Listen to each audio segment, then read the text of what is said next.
Did you hear me? Yes. Okay. Yes. So the next thing is to have a roll call and introduction of the staff and public. Sarita, could you read out the members for a roll call, please? Certainly. James Marston, Chairman. Here. Robert Burnham. Here. Sean Garrell. Hey. Nick Koontz. Present. Janice Rodriguez. We'll come back to her. Suzanne Tejada. Here. Megan Harmon. Here. Brian Demore. Here. Mindy Jackson. Here. And Yolanda McGlinchey, Emergency Services Manager for Public Safety. Here. And we Did will, Did you call my You name? forgot Barbara. Barbara Silver. Here. There you go. Sorry. Thank you. Are there any Well- members of the public listening in? Yes, we have two members. Well, three. Accessible Santa Barbara. Nancy Capone. And Janice Rodriguez is still listed as an attendee, but I'm going to. Janice, are you present? I'd like to ask if the two members of the public, Accessible Santa Barbara and Nancy Capone, please raise their hand.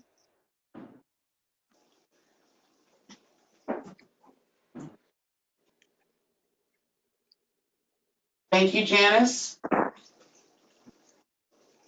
I've unmuted you, Janice. We're going to keep you as present, okay? Okay, Thank you.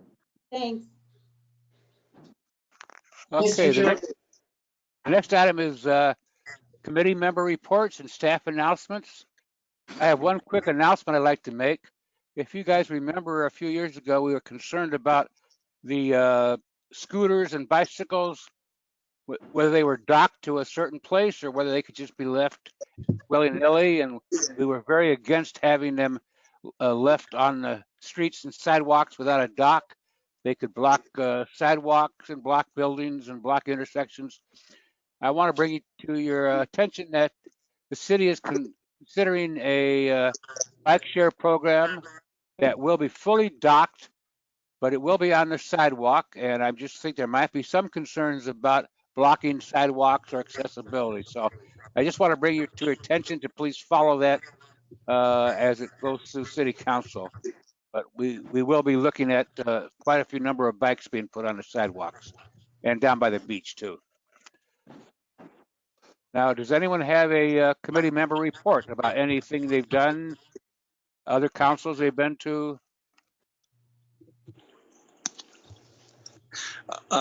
Chairman Marston, I do. Just wanted to mention that I thought the meeting back on July 28th was, I thought Brian's presentation was pretty complete and informative. It seemed like, I forget which council members asked questions, but then I was able to give my response and had a little trouble getting on at first, but once they got me on, I was able to give the response. Stumbled a little bit, but got through it pretty well.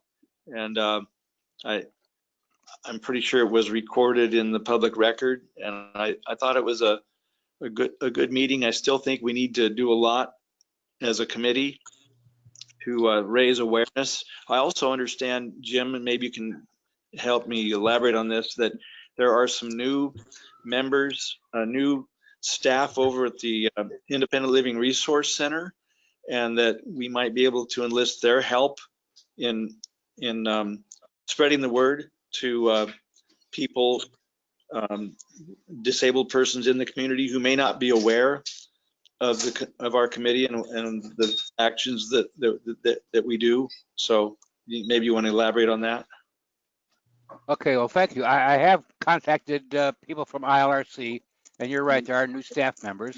And by the way, I also told them about Yuli's talk today to see if anyone over there wanted to listen in. And Good. I'm glad these things are recorded and taped so that people can look at them later. Thanks, Bob. And you did a great talk at the ADA celebration. Thank you. Are there any other committee member reports? Well, Bob, do you want to say anything about the revised resolution? Yes, I left a message for Brian last week, and I was remiss in doing a follow-up phone call this week, which I said I would do. I didn't do it, but Brian asked me, and I want to go through protocol. He wants any action on the resolution to go through him first before we approach Councilman Harmon to bring a draft to City Council for final approval. Do we have a date to do that? Not that I'm aware of. Have you asked for one? I have not. Brian, is there any way we can get a firm date on that? This is Brian Demore, Acting Public Works Director. This is an item we have as one of the ad hoc committees, item number 8, which I was planning that we would talk about it then, but I would just suggest, because I don't think we have a lot to talk about right now with this whole committee, but that we set up a meeting with that ad hoc to go over this very issue and hopefully set it up soon so that we can make progress. I think we're pretty close. I think what we've seen looks like it's not going to take a number of meetings to get to an agreement on this. So I'll work with Sarita and we'll get something set up. It'll probably be, well, I think it'll have to be at this point in September, but hopefully early September. Thanks, Brian. Sure. Excuse me, Mr. Chairman, I have 2 requests of the committee members. One, before you speak, please say your name. Mindy is taking minutes, but she doesn't know who you guys are. And 2, if you could please either mute or refrain from any background noise. It is all being recorded, and it will make it hard for us to go back and double check minutes later. Thank you. Thank you, Sarita. If there's no other staff reports, I have a few that I want to discuss. I think some positive action's been done. We've been very, very busy the last couple of months. The first one I want to talk about is the GoToWebinar program. As you recall, Mr. Burnham had many problems using the program for the last AAC meeting. Vince Wong, the city's IT person, spent much time working with Sarita and Bob to fix this, but problems still exist. Bob and Mr. Matt Lowe, a blind person from the public, both told council a few weeks ago how the program was a major problem. Mr. Lowe pointed out that the Citrix, which was the original developer of the program, has been inaccessible since at least 2016. After at least 3 people spoke to council, we were called by Matt Four, who's from the city administrator's office, and to have a discussion. And that included Vince Wong, who's been very helpful, as I said, and Sarah Gorman, the city clerk. And we had 2 discussions, one with Bob Burnham and myself, and then a week or so later with Matt Lowe and myself. And I have a summary that Matt Four sent me just a few days ago. I had the original comments and summaries of the 2 meetings, but now he's got some things that are actually taking place, and I want to read these to you.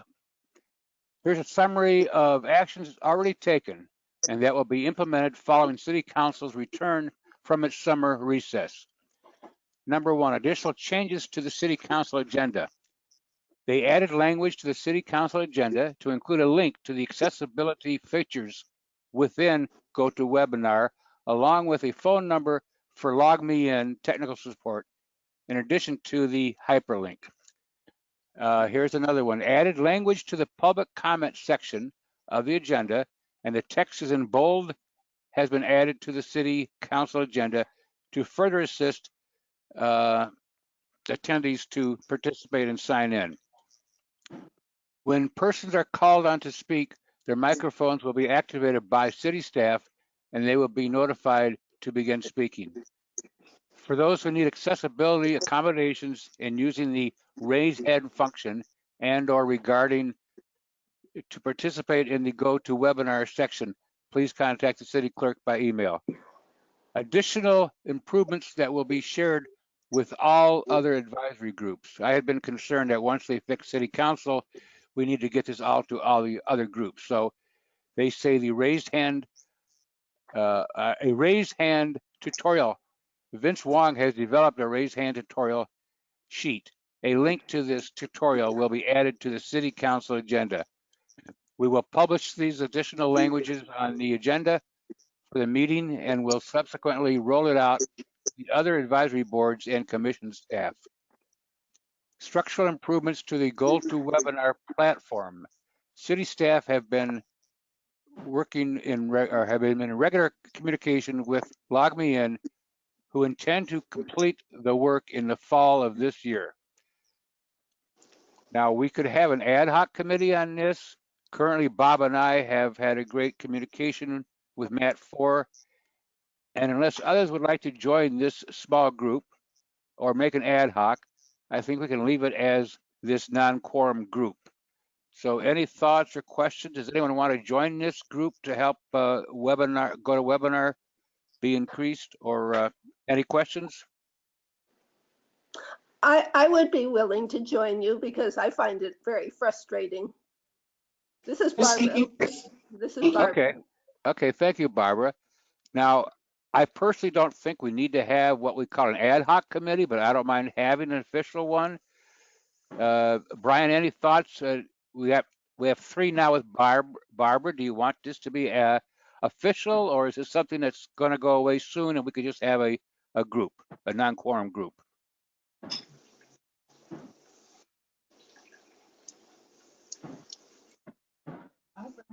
I think I would leave it up to you on this particular issue. If the committee wants to make it official, that's fine.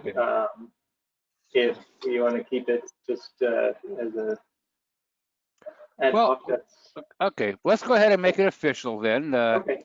Bob Burnham, Barbara Silver, and myself to deal with the city administrator's office on changes to the GoToWebinar platform. Do we need to vote on the acceptance of an ad hoc committee?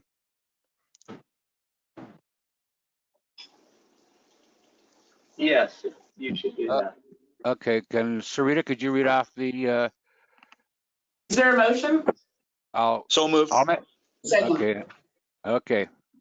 It's been moved and seconded to form an ad hoc committee to work with city administrator staff on the GoToWebinar problems. Okay. Take a vote. Okay, Jim Marston, yes, Robert Burnham, Aye. Sean Grau, Aye. Nick Kuntz, Aye. Janice Rodriguez, Aye. Barbara Silver, Yes. and Suzanne Tejada. Aye. Thank you. Vote is 7-0. okay. My next item is that recently Barbara talked to various city employees trying to find out how to get some web links and errors fixed. And she finally found who to contact on the IT staff and was told that city is preparing a request for proposal for new web support. And we want to make sure that they include much needed access fixes and 508 compliance. And I think on this one, we should form a group, an ad hoc committee to work with the city staff on this request for proposal and to follow through once the contract is let.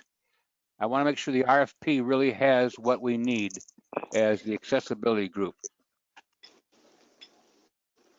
I think that we need to have the most astute web and computer people on from the AAC, and my guess is that Sean and Nick fit that bill. And so my first question is for both of you, would you be willing to work with city staff on this RFP and kind of oversee what's being done to revamp the very archaic and sometimes non-functioning website? Sean, would you be willing to spend some time with that? Because I know you're a computer guy. Yeah, I work with the city regarding what? I'm sorry. Just what would exactly be my role? Okay, well, they claim that the support group that supports the web pages is not going to support them anymore. So they're doing a request for a proposal to hire someone, a group, to actually redo all the city web pages. And we want to make sure that accessible features are there, like so screen readers and blind people can read the web pages. So it would be basically redesigning the web pages for the city and making sure that access requirements are met. Yeah, I And don't, to, sorry, to go be- ahead, Nick. sorry, I just want another point of clarification. So we're to review the RFP. You're suggesting that we form an ad hoc subcommittee to review that RFP? Yes, I think that's the first step to make sure that what we need is in the RFP. So we don't wait till it's already let and then find out that something's missing. So I would like your guys to input on what should be in there as far as how far they go with accessibility requirements. Yeah, I don't have too much experience with readers or stuff like that. I would probably need to like tap Bob or just do some personal Okay. research, understand how some of those functions work or features. But yeah, Well, that's a I'd be good, happy. okay, thanks, Sean. That's a good point. I was going to add later then, after I talk to you guys, that I think we need Bob, who's the only one on the committee who uses a screen reader. So my idea was Sean and Nick, along with Bob, to work with this. So Nick, are you acceptable to be on this ad hoc committee? Yes.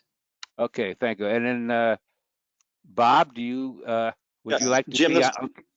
Yeah, this is Bob. I'm wondering if Sean and Nick took the lead, but I would be happy to consult with either one of them, maybe not as an official member of an ad hoc committee per se, but as a consultant, either by email or phone to give them input. If that's too removed, then I guess I'd be willing to serve, with them in direct consultation. So Thanks, Bob, Bob. this is Nick. I would suggest that my thoughts on your comments are we generally have 3-member ad hoc committees. They're pretty informal and just take place via email anyway, for the most part. And B, I think that the needs of the vision impaired are one of the most critical aspects of web accessibility. And we certainly need your expertise. I think that when I think of the broad categories of accessibility, it's the vision impaired who are most impacted by a lack of accessibility on a web page. So I would think that your participation seems critical to me. fine, sounds good to me. I think so too, Bob. You and I have talked offline about problems with all websites as far as screen readers and alt tags and stuff. So Yeah. I feel like you should be on this.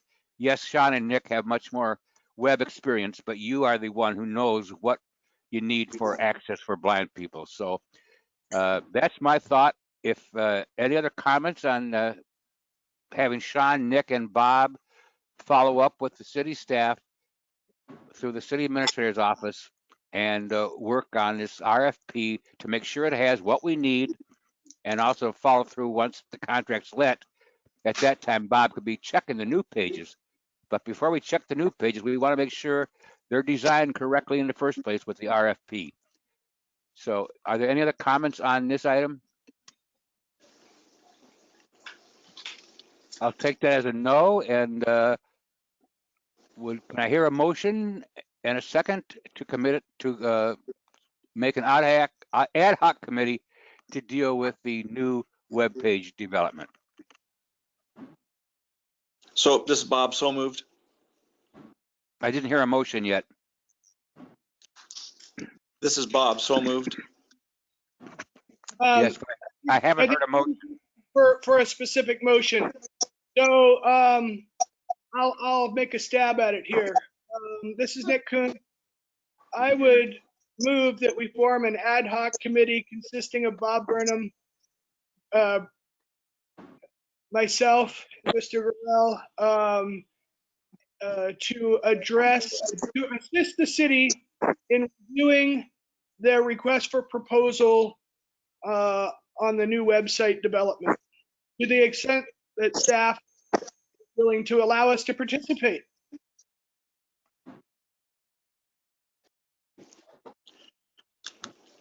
Okay, I need a second for that. This is Bob, I second. Okay. Sarita, could you do a vote roll? Certainly. James Marston, Yes. Robert Burnham, Yes. John Doral, Aye.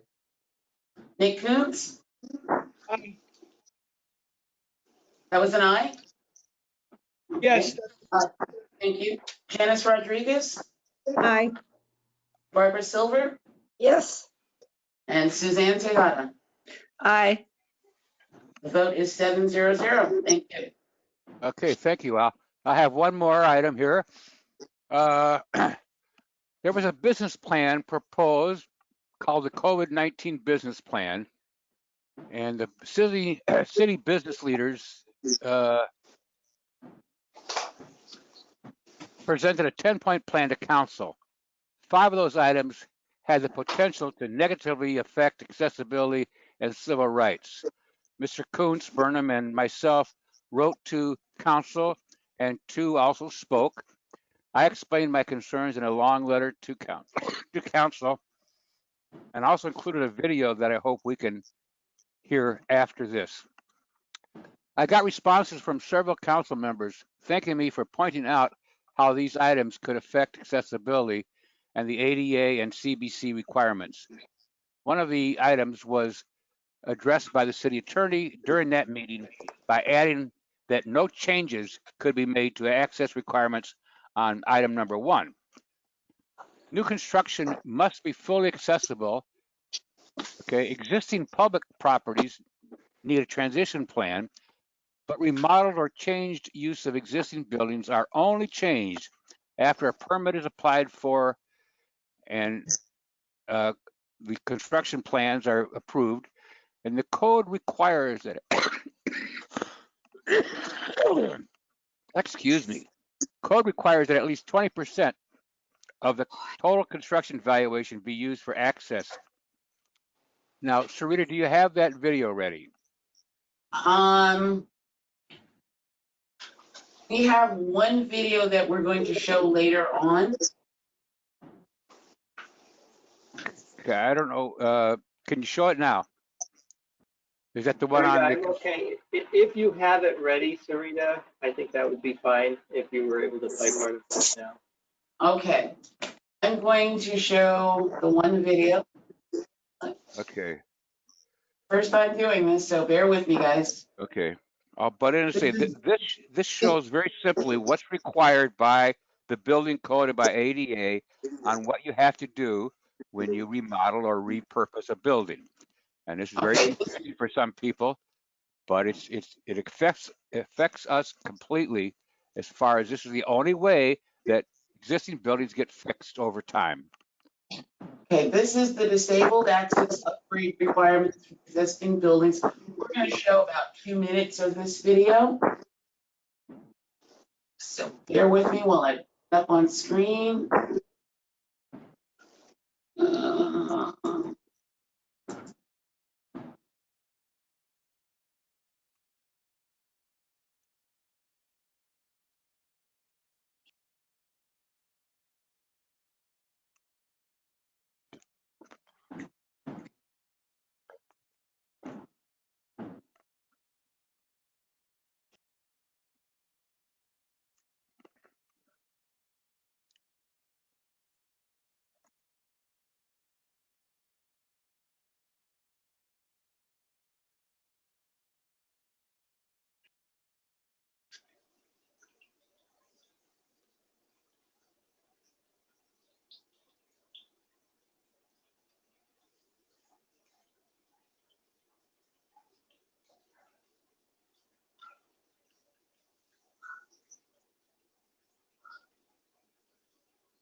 Thank you very much, Sarita. That was a good job. Was that your first video?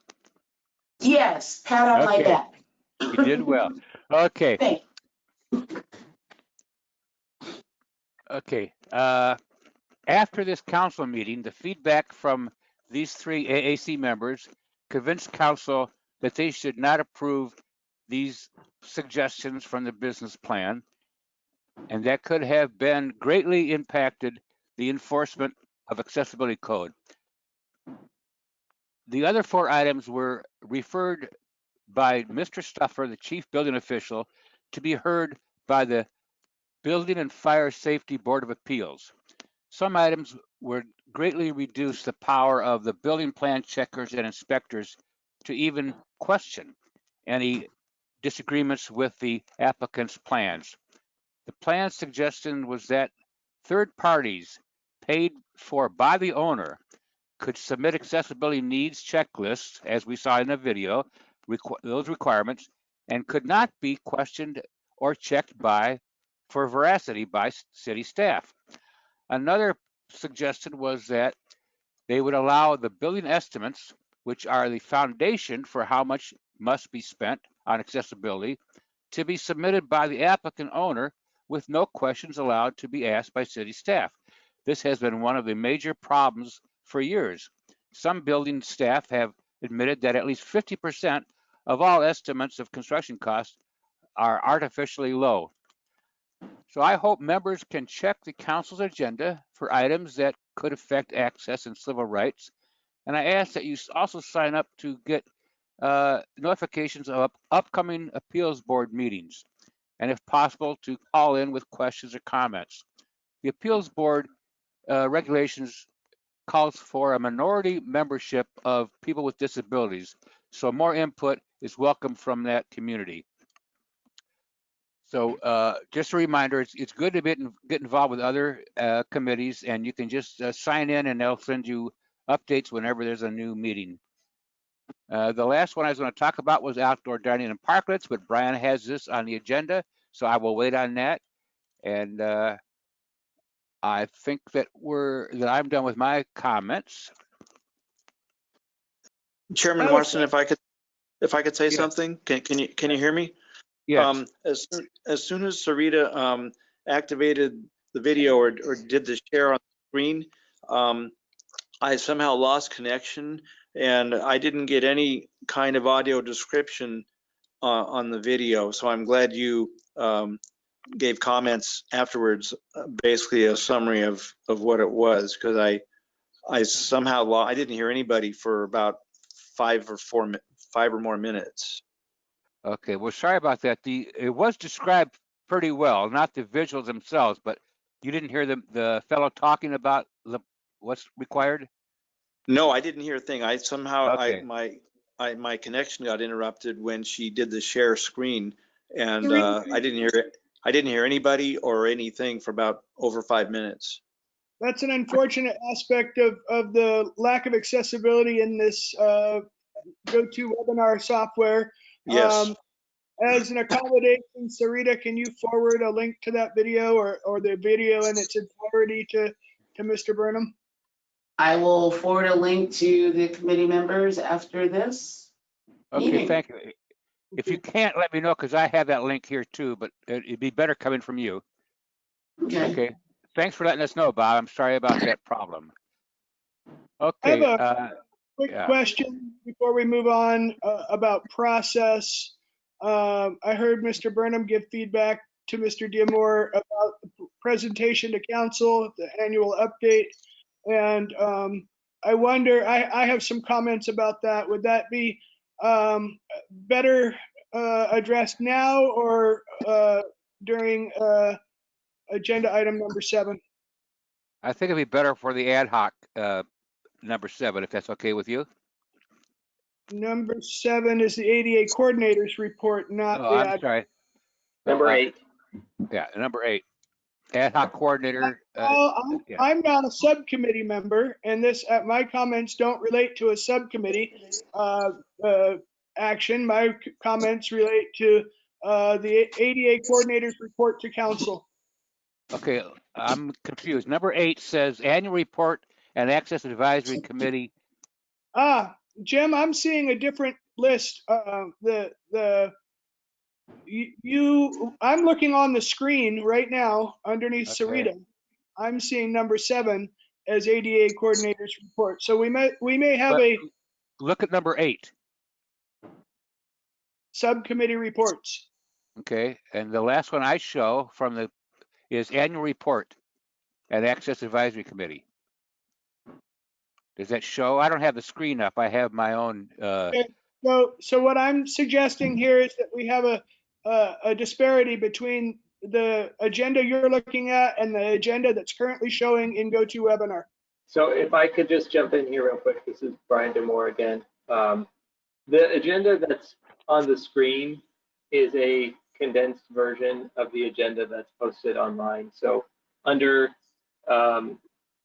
number 8, subcommittee reports, the official agenda that's posted online has each of the individual ad hoc committees listed under that. So I believe Jim is looking at that agenda, and that's why he's referring to the annual report and Access Advisory Committee. And it mentions Kuntz right on there.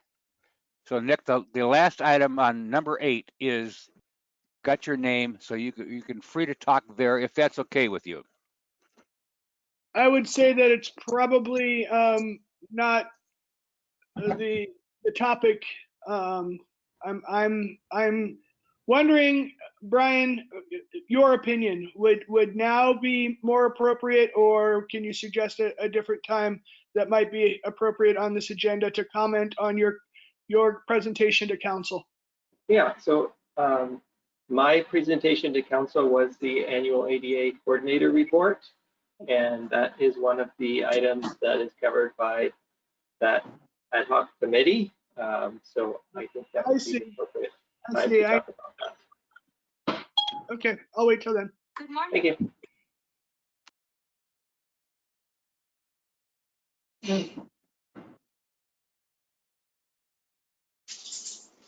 Mr. Okay. Chairman? Yes. Oh, sorry. Okay. I was just going to ask Brian. You're going to mention the member recruitment, right? Just a reminder. Yes, if that's it from committee member reports under staff announcements, I was going to remind you all about the recruitments. We actually have, I would say, a surprising number of vacancies because of a couple of members who are basically filling in until 2 spots get appointed. So both Janice Rodriguez and Barbara Silver, you are filling in for some vacancies where we didn't have applicants, and I appreciate that you both are doing that. That's been really helpful. But in addition to those 2 spots, and I'm going to name them here so you all are aware, but Sean, Bob, Jim, and Susan, each of your terms are also ending on December 31st of this year. I believe Nick is the only one whose term extends beyond the end of this calendar year. So the timeline on that is, let's see, I have this in front of me here. October 9th, is it? Application deadline is October 9th. And then interviews would take place end of October into November, and appointments would be on December 8th at the council meeting. So even if you are in a spot and your term is expiring, you do need to reapply. And I encourage anybody who's on this committee who is interested to consider doing that. If anybody knows somebody who would be interested in being a part of this committee, please do some outreach. And I think that's all. I don't know if there are any questions on that process.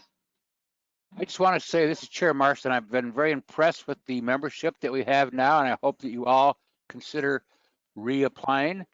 And Brian, I talked to you before, but something's wrong here where 6 out of 7 people are going to have the same date, which means that every 3 years you could get a whole new staff. It should be spaced out over the 3 or 4 year term, so there's not a bunch at 1 year and only 1 or so.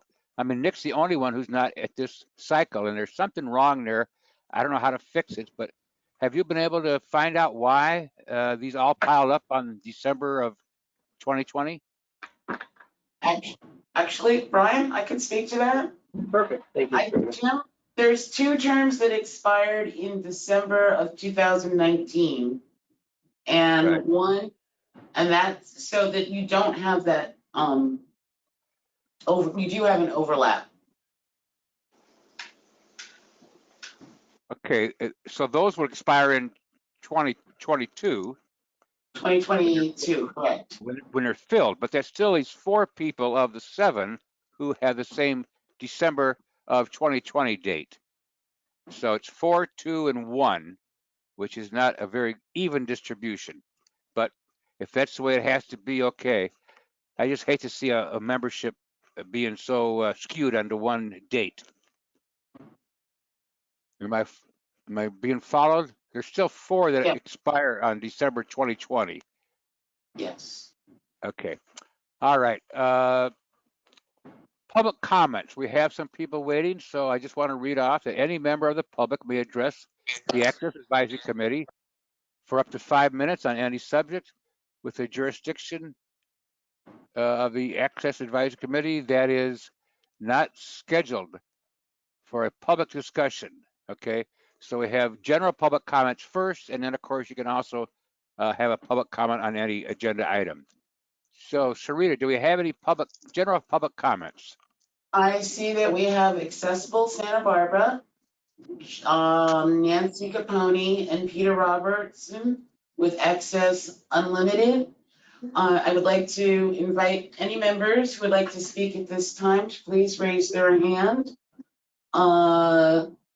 I will notify you and unmute you when it is to speak. I'll start with Accessible Santa Barbara. I'm going to unmute you now. Accessible Santa Barbara, please unmute yourself. Accessible Santa Barbara, please unmute yourself. You are self-muted. Muted. Hello, this is Will. Hello. Hello, yes. Please state your name and let me know when you're ready to begin. Great. Good morning, everyone. This is Will. Can you hear me? Yes, good morning. Terrific. I just wanted to touch on a few items quickly. I want to applaud all the work committee members have been doing on the improving the accessibility of the city's virtual meeting platform. It's just more important than ever during the crisis that meetings be accessible to everyone.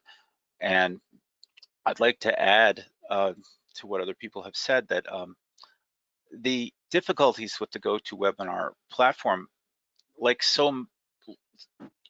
we all know in accessibility, there are so many things that are accessibility rules, but really benefit everybody. And this is a good example of that because there are many people who actively participated in city meetings before the crisis and simply don't anymore. And I think the odds are good that for many of them, it's due to the difficulties with the platform and and their own technological expertise.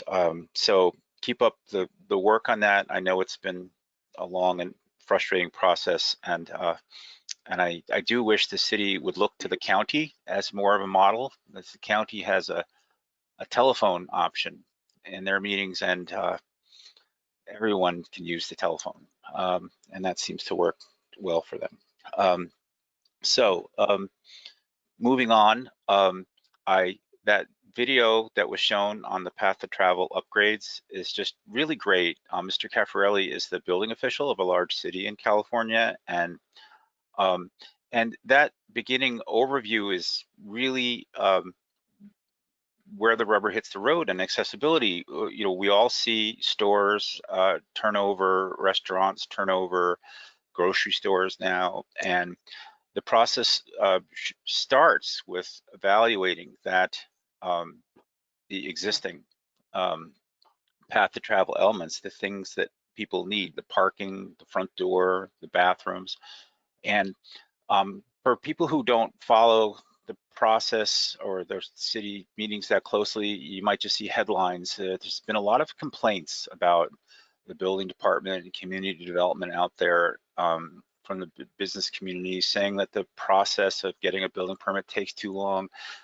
90% of it is that people, they don't want to hire an expert CASP. They come in with plans and they're not aware of this obligation. They think they can just, you know, redo the inside of their store, and that's the stuff that they want to do.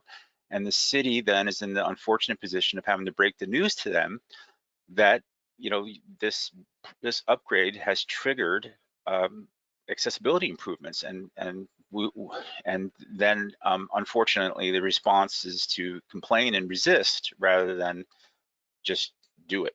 And so the construction cost issue is very important because that's what determines how much upgrade you do in a particular turnover. And there might not be another permit for years and years and years. I mean, California made a decision to not be as patient as ADA. ADA just always caps your spending at 20% for accessibility, and California decided that once you're over a certain level where you're really changing the place, you need to bring it into full compliance, and that's a great thing that California did. So we can all keep supporting the city and its enforcement and application of the accessibility standards. Thank you for mentioning recruitment. I do think, you know, we should all try to get out the word. As I've said ad nauseum in the past, I live in San Francisco and I'm not eligible, but I really want to help. And you know, this committee is just so crucial and doing so much good work. And that segues to my last topic, which is at the beginning of the meeting, Brian was identified as the acting director of Public Works, and I just want to congratulate him for that. And you know, he disproves the old adage that nice guys finish last, you know, and I just, you know, looking at the last several ADA coordinators who have interacted with this committee, you know, one went on to become the head of all infrastructure for the city. The next one, Mike Wiltshire, went on to take over an entire department, the waterfront, and now look what's happened with Brian's career. And I just think that maybe the AAC members are somehow more powerful behind the scenes than people realize, that it's a big career boost for public works staff to get involved with the AAC and ADA. And so I hope I see that continue, and want to wish Brian continued success. Thank you. Thank you. Thank you.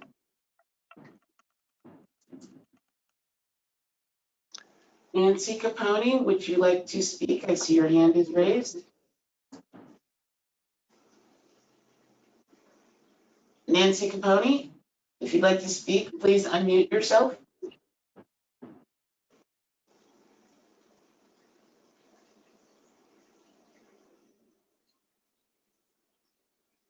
Nancy, if you'd like to speak.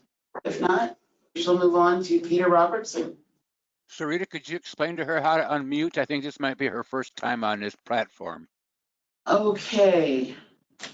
To unmute on your keyboard, provided you're using a Windows computer, you're going to press Control, Alt, and the letter A as an animal.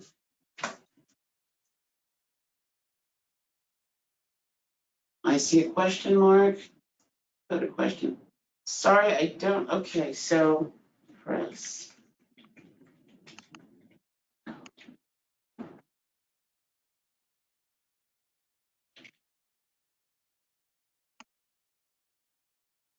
I see that Mr. Robertson has no comment. Ms. Caponi has said that she will pass at this time. Mr. Chairman, I turn it back over to you. Okay, thank you. Okay, the next item is approval of the minutes. And this would be the ones from February 14th, which were postponed pending changes. So I think those were Nick's changes. Do you have any, are you satisfied, Nick, with those? Yes, I am. Okay, so Thank- then let's, go ahead. I was just thanking Sarita for her efforts in correcting those minutes. Okay, great. And thank you, Sarita, also. So do I have a motion to approve the minutes from February 14th?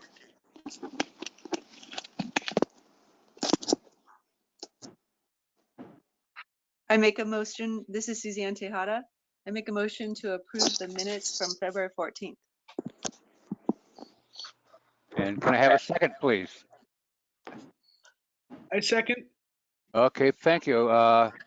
Sarita, could you read a roll call for a vote on approving the February 14th minutes? Certainly. James Marston, Yes? Robert Burnham, Aye. Sean Garrell. Sean Garrell. Aye. Thank you. Nick Coons, Aye. Janice Rodriguez, Aye. Barbara Silver. Barbara, Aye. thank you. Suzanne Tejada, Aye. thank you. Vote is 700.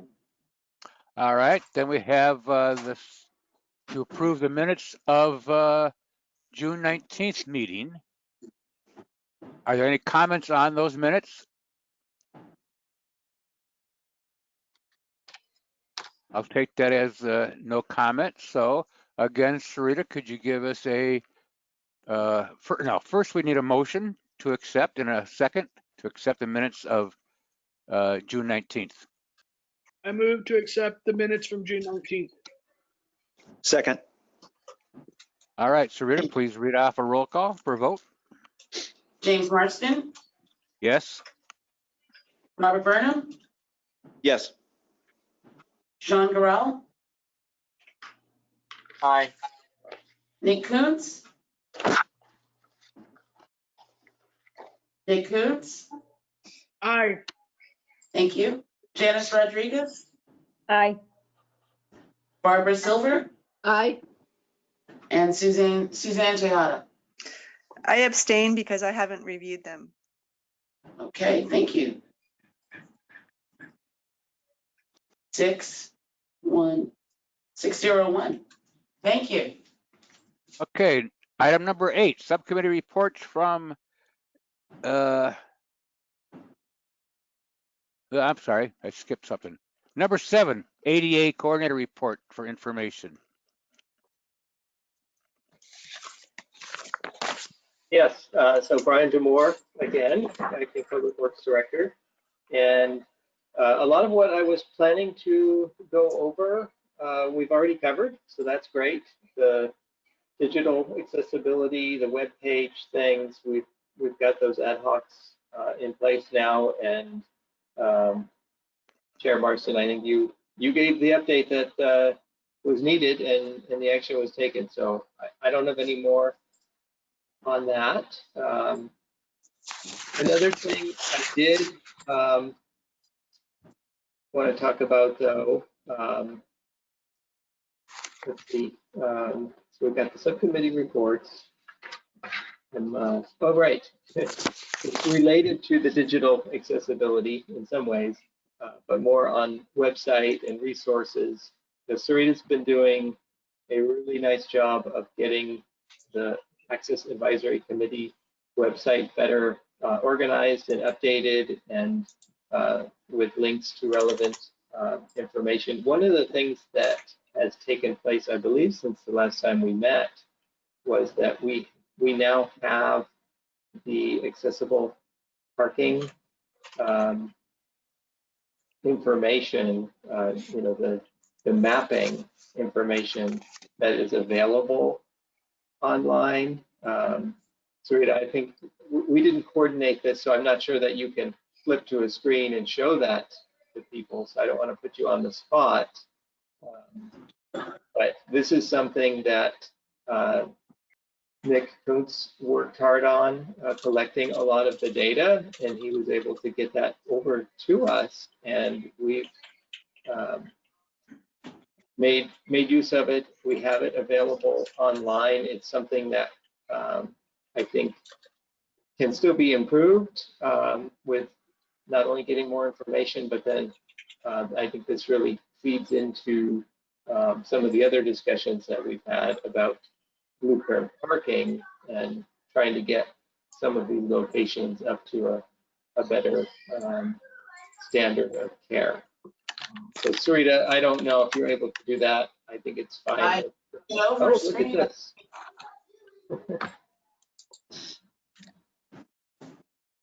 Yes, thank you, Nick, again for helping with this. Yeah, so this is on the city's website. It links to this Google map showing the locations throughout town, and I think you can click on them and it brings you up to a street view, which gives you an even better idea on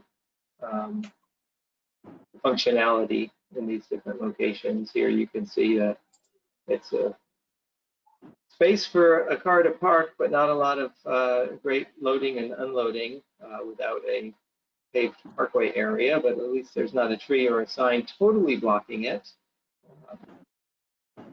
Anyway, I wanted to share that we've made that progress. I think it's a good step. I think there's still work to be done, not just on the digital information, but certainly on the actual physical infrastructure that's out there.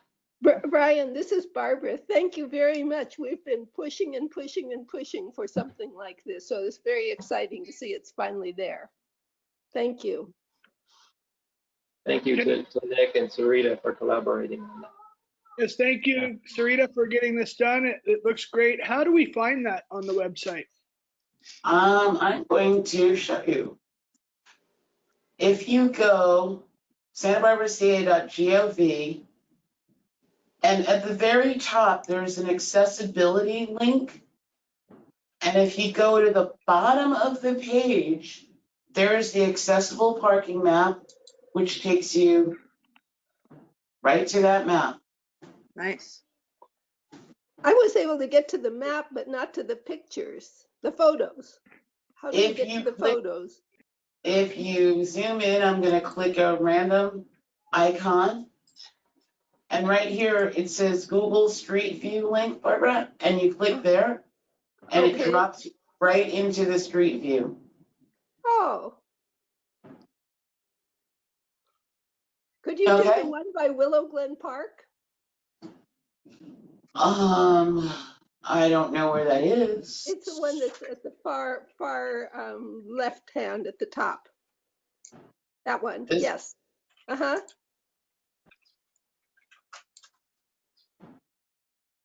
There you go. That's where I live. Thank you. Okay. That's a big house. Yeah, that's my yucca there. Okay. All This right, is Chair Marston. I want to thank Nick for all his work on this and Sarita for getting up there. And Brian, the real question is, will there be a staff member who is going to keep this updated and change, record changes and update this in the future? Is there going to be someone who's controlling it now? We can't expect Nick to keep it up to date. Right. Sarita and I have talked about that some. I don't think it makes sense for her to be the one that is going out in the field and collecting information and updating it. We have the ability to update it, but really we need to identify somebody either in streets or in downtown parking who can regularly go. And I think that the first effort is there's a map the biggest of one. downtown where all the handicap spots are. But that's something we do need to assign. You finally did. This is Nick. I have a suggestion. We have asked for more collaboration with downtown parking on the addition and removal of blue curbs. So if we could get downtown parking to agree to report these changes to us as a matter of process, then we could,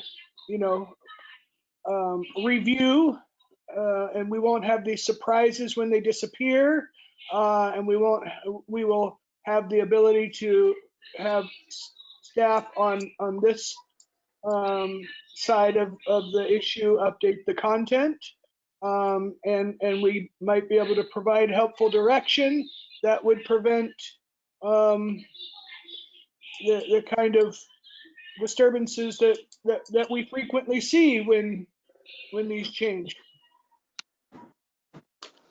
Thanks, Nick. I was going to suggest that or mention that a few years ago when this first came up, it was talked about sending this to downtown parking and that Derek Bailey was going to be in charge of that. I just hope that Brian can actually get downtown parking to own this and keep it up to date. It would solve a lot of problems, I think. So, Brian, can you? I disagree. I don't think downtown parking should own this. I think that as a matter of process, downtown parking should report to the Access Advisory Committee regularly about the addition and removal and update of blue curbs. Okay, good Jim, idea. this is Bob. I had a question. Yes? Jim, this is Bob. I had a question. I just able to unmute. Huh? I just unmuted myself. Yeah, hold on. Hello, can you hear me, Jim? Yes. So let's Okay. pick one. My This- question that's is, San I Martin. haven't had that much experience with Here's one. Google Maps, but I just is lost there? Bob. Hello, can you hear me? Yes. Okay. On Google Maps, I haven't had that much experience. Is there any text labeling on these streets and points to pinpoint a location for someone with screen reading software to find their way around on this map? I don't think so, Bob, but I'm not, I don't use a screen reader, but I don't think it's text labeled. Yeah, Okay. Bob, I'm sorry, I can't speak to that either. Google in general is pretty good about accessibility, I believe. Is that your experience with their software? So far, no, but I need to do some more exploration. Yeah. I would love your feedback on this, if you can. Nick, I'll find- agree with. Go ahead. If you can find your way to this map and play with it, I'd be happy to hear your feedback and if there's we're fairly constrained by the Google software on what we can do to update this, but if you have specific feedback, I can look into it. Okay, thanks. I'll Rita? throw this in.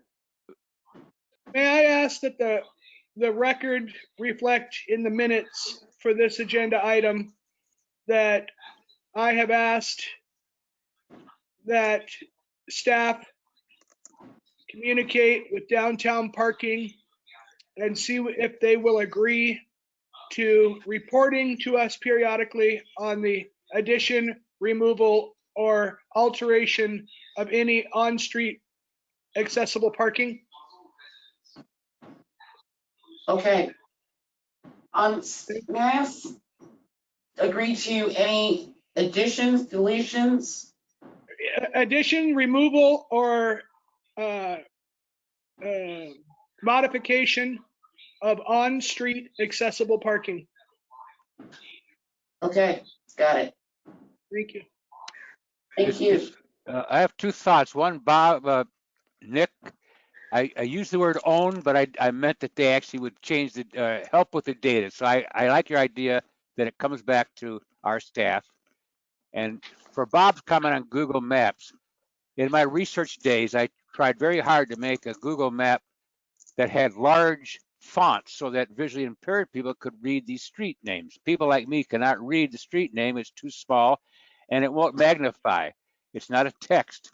So I had a hard time doing that. Finally had to go to a whole different mapping program. So I do not think that the labels on the street are actually text that you can expand or read. So that's my thought, but we'll have Bob take a look at it. Okay.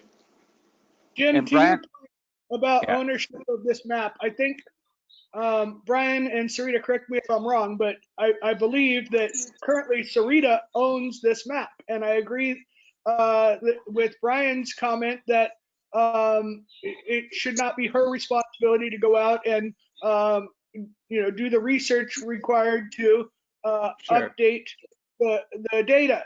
And I also feel that the only people who have ready access to that data is downtown parking. And I think that the most efficient means of keeping this up to date is if, as a matter of process, downtown parking reports those changes to this committee. Is it possible to have another field on that map that shows last checked date, so that people would have to fill in that it was checked on a certain date and we know how current that is? I suppose, yes, anything's possible. Okay, we can discuss this offline perhaps, but I think we need to have something figured out that this is actually going to be used and updated. So just from my own experience, when I originally got the GIS data from the downtown parking committee or group department, it had a last edited field, which was, I don't know, it was all very out of date at the time. I think I started this process in 2017, and the last check dates I was seeing was 2013. At that time, those were the newest. In the 3 years that I've been monitoring this data, I have not been going out and verifying physically. I've been doing all of my verification via Google Maps and Street View rather, which is frequently trailing 6 months to a year behind reality. But I think, if we had, I would be willing to audit this annually and report my findings to staff. And so that we, at least have annual, it might be 2 years old because, if I only review it annually and that data may be another year old, it may not be the most. This is Barbara. Do you think we could have an ad hoc committee take a look at this and make recommendations back to us? I think an ad hoc committee already exists for this. Oh, And- well, can we turn this discussion over to them? Sure. And what specifically do you want to know? How to go forward on this issue? Okay. Got it. Thank you. Good ideas. Brian, I have one question or request. I have not talked to anyone from the city IT department specifically about helping with the RFP. We have the ad hoc now. I don't know who's in charge. Matt Four from the administrator's office told me he was actually the head IT guy.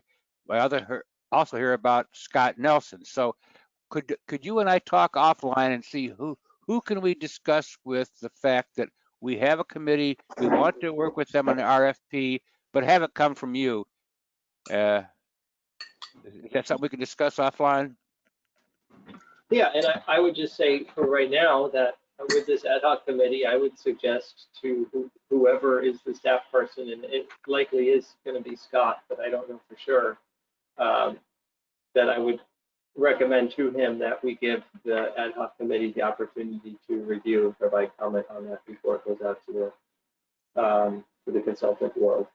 You're saying you could do that for us? Yeah. or maybe the ad hoc wants to write their questions to you and say, here's what the ad hoc committee would like to do, and see if that's possible. How does that sound? I think it might depend on timing. I don't know how soon this is going to go out, but yeah. It's going to go out in October, so we have to jump on quick. Yeah, I mean, if the ad hoc wants to send me a request and I pass that along with my endorsement and talk to Scott about it, I think we can.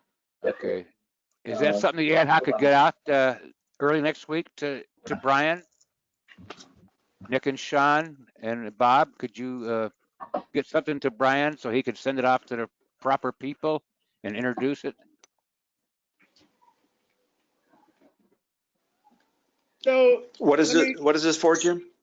yeah, let me be clear on exactly what you want the ad hoc committee to provide. Well, I think we need to have something to give to the top person in charge, whether it's Scott or Matt, about how we want to get involved with the RFP and make sure access is complied with, and give us permission to talk to the top guys. Well, I would suggest that you all write to me with that request, and I will contact the people in IT, and I'm pretty hopeful that the AAC will be able to be a part of that process. Yeah, I don't know that we need to draft anything. I think we've made a motion. I think Brian can take that and deal with the administrative end. The motion is that we be involved in the RFP process to the extent that staff welcomes or will allow. And I think that's about all we can do until we see proposals. Okay, I agree with that. Brian could just do that, involved with the RFP, but also once you select someone, we still want to be involved to make sure that things are being done correctly. So I think, Brian, you have enough information to talk to the right people and make sure that, okay. Any more comments from you on item number 8, subcommittee, I'm sorry, 7, ADA coordinator report? Jim, I have a question. I think there's a couple items we didn't cover. I show under B, outdoor dining and parklets, and D, the building and fire code appeals board meeting. I'm sorry, where are you seeing this? Under number 7, Yeah. ADA coordinators report. B is outdoor dining and parklets, and D is building and fire code appeals board meeting. That's not on my program, so I'm not sure what you're reading it from. Okay. Yeah, I don't see that either. Okay. Mine says the Access Advisory Committee received a report from the ADA coordinator consisting of brief updates on a variety of topics, including digital accessibility and GoToWebinar. That's all it says on the agenda. Okay. Okay, well, this was, maybe I'm reading, see, I wrote out the draft agenda for August 14th, and maybe these items were omitted with the new draft of the agenda. That's kind of strange, because I did have a comment on outdoor dining and parklets, but if that's under another heading, I can wait for that. Yeah, Brian is going to deal with it on number 12, State Street closure and parklets. Okay. Fine. Oh, okay, we'll leave it for then. Thank you. Okay. All right, Brian, you're done then with your report? Yes. Okay, thank you. Now, item number 8, subcommittee reports for information. The first one listed is Sidewalk Ad Hoc Committee. That's yes, I have a comment on that. We just heard from Jim Dewey, and our next Zoom meeting, as Jim Dewey said, is scheduled for Monday, September 28th at 1 p.m. So that's the updated information I have. Correct. We have not had a meeting of that committee since the last one, but Jim has also told me that he's going to start working again on what was promised a few months ago to get some of the parkway mitigation problems solved. Nick had gotten a great list of real problem areas. So he says he's going to try to have those done by the next meeting. Also, I reported to him about a tripping hazard on West Cannon Perdido and Chapala, which he said he's going to get taken care of. It had to do with a tree ring that had no tree, and there was a big hole you could get your foot caught in. So, and also, Bob, just for your sake, the sidewalk in front of the bus station is that big hump that always tripped you up is gone. I checked that for you. So, Yes, I walked on that just yesterday and noticed it's much improved from what it was. okay, great. The next one here is Valley Parking Ad Hoc. We've heard nothing. I think that has to do with probably. Chairman, I still have comments on the previous sub item. Okay. All right. Sorry. Chair Marston, this is Nick Kuntz. You mentioned to me a concern about tree wells and the filler substance that seemed to be subsiding. I don't know what that filler substance is called, but some members of this committee may recall that there was a test implementation performed on Tyler-Ellis between State and De La Vina along the CBS sidewalk. And Right. I have inspected visually there and do not see any compaction or erosion or anything subsiding there. If you're seeing problems elsewhere, it suggests that might be an isolated situation because the test case seems to be holding good. Okay. Thanks for that report and thanks for checking that out. Yeah. I don't really understand. Go ahead. In addition, I don't know if it's ever been brought to this subcommittee, but I believe it was a little over a year ago. City Public Works, in coordination with the Parks Department, made some changes along East Beach volleyball courts parking area. And specifically, they changed it to a head-end parking format. And the chain link fence was removed, and it was replaced with railroad ties. And I apologize for the background noise. I'm getting a slew of iMessages that I'm sure you're hearing the dinging, and it's distracting me. The railroad ties were placed immediately adjacent to one another with no opening in between them, which created an accessibility issue. The chain link fence that was there had 10 openings that allowed pedestrian access. And while they weren't ADA compliant or fully accessible, they were usable. They did allow a wheelchair in some instances to gain access to the length of beach there, as well as other people with maybe walkers or crutches. When they put in the railroad ties, it pretty much reduced all the access points from 10 down to 1.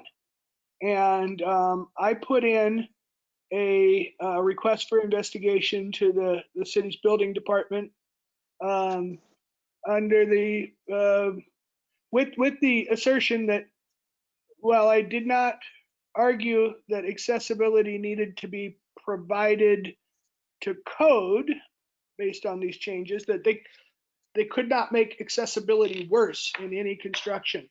And just last month, Mr. Dewey met me down there and addressed this issue with me by cutting a number of access points through the railroad ties. Unfortunately, we now have 10 openings between in the railroad ties. So the amount of access is technically equal to what was there before in that sense. The bad side is it was more distributed before. We had 10 evenly spaced access points along the whole length of the Cabrillo Beach volleyball courts. And now what we have is one access point immediately adjacent to the ADA parking and 9 more at the far extreme end. And, you know, I would have liked to have seen those dispersed along the entire length. But I don't feel like I really have much to complain about at this time. I am thankful that Public Works was willing to attempt to address it. I wish they had taken a less literal approach and dispersed it a little more evenly, which was what I was asking for. Thanks for that update, Nick. I appreciate that. In regards to that new material up there by CVS, Jim Dewey said to me that the problem area I showed him, he said the asphalt shrunk. Well, I can't really believe asphalt shrunk. I think maybe the base below it receded from water or something. But anyway, it isn't that material as we guessed it could be. So it was asphalt, and he's going to either fill it in. He said actually that the forest department wants to put a new tree in there, which is great. But right now, it was a big trippy hazard, because if you can imagine a tree ring that has no tree, and you get your toes and your ankle caught in there, you could really break your ankle right off. So I want to make sure he fixed that. So that's all for sidewalk. Anything else on sidewalk committee? Jim, I haven't seen this what are- location that you're talking about personally, but my guess is that the you know, the soil that was displaced by the tree removal was not properly compacted. And Yeah, it it makes has- sense. Yeah, right. Jim, what is the location of that tree ring you're talking about? Okay, this would be the northeast corner of Chapala and West Cannon Perdido. There's a Schwab there on the corner. Schwab's store, Charles Schwab. And then Okay. this is near the east building line of Schwab. So maybe 100 feet in from the corner of Cannon Perdido and Chapala. Going towards State Street? Yeah. It's near the, like I said, the east building line. There's a parking lot right across the sidewalk from here. But you can Yes. find it with your cane. Just walk the curbside and you'll find tree rings are there with a hole about 2 inches deep. Okay. Okay, So he said he'd get to that. good. All right. Okay. The next item I have is valet parking. We haven't heard from them for over a year. I'm thinking part of it has to do with they haven't figured out what's required with the CAS report that we came up with, but also with the COVID-19 and the State Street blockage, there's no reason to have valet parking on State Street. So we haven't heard from them. The next one is Blue Curb Parking Ad Hoc Committee. That's Kuntz, Rodriguez, and Tejeda.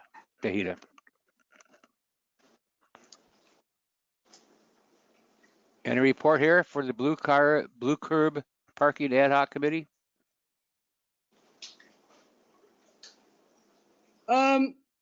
Yeah, I guess I do have, this is Nick Kuntz again. I do have some to report. We had a nice meeting with Brian, Jim and I.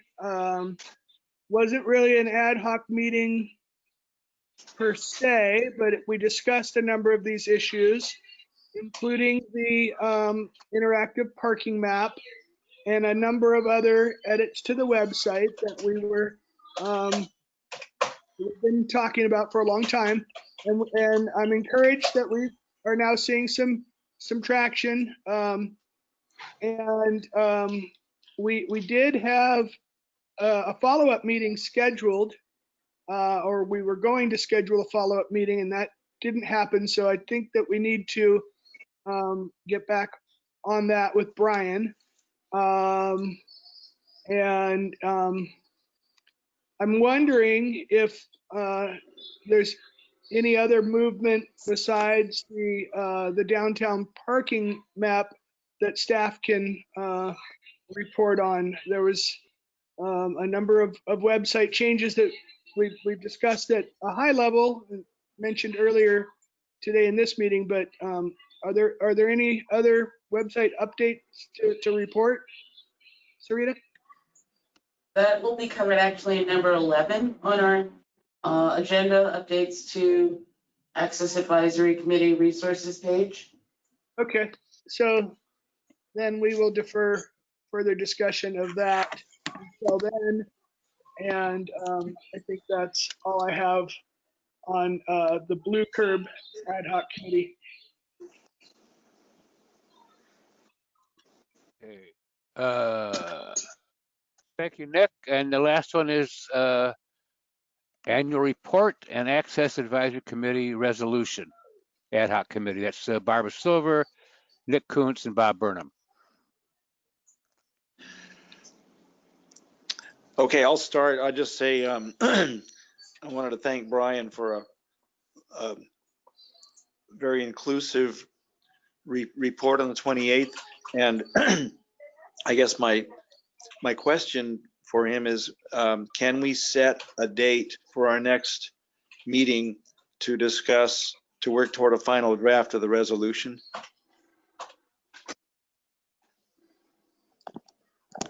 Yes, we can. I'll probably talk to Sarita right after this meeting and try to get something on the calendar for early September. Okay. So we can meet to go through this. Thank you.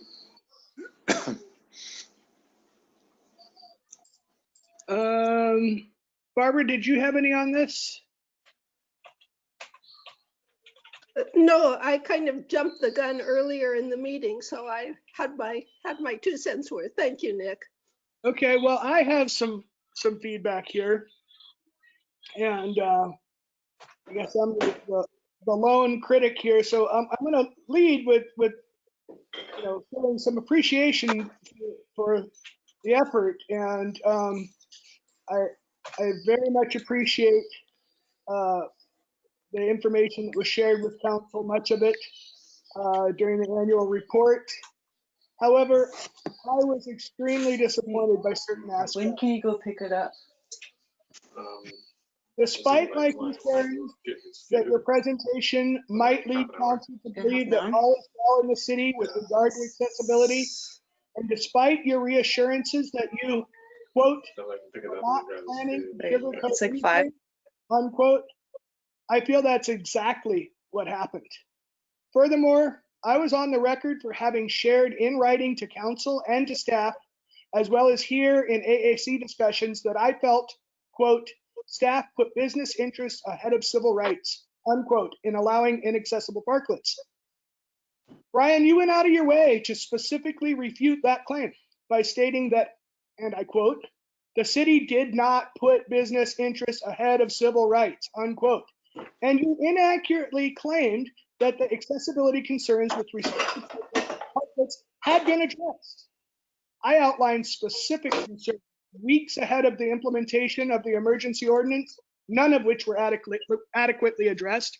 We provided specific guidance for staff. I've lost my place, hang on. For staff to distribute to businesses weeks in advance that were not distributed prior to parklet construction. And we asked that the city enforce state and federal accessibility regulations prior to and during construction of parklets, and the city chose not to do so. I have said all through this process that this does not need to be a binary decision. We did not have to choose between accommodating businesses or accessibility. We could have served both interests, but the city staff chose not to do so. Brian, I saw your comments as a bold misrepresentation to council, and I'd like to know how you justify that position.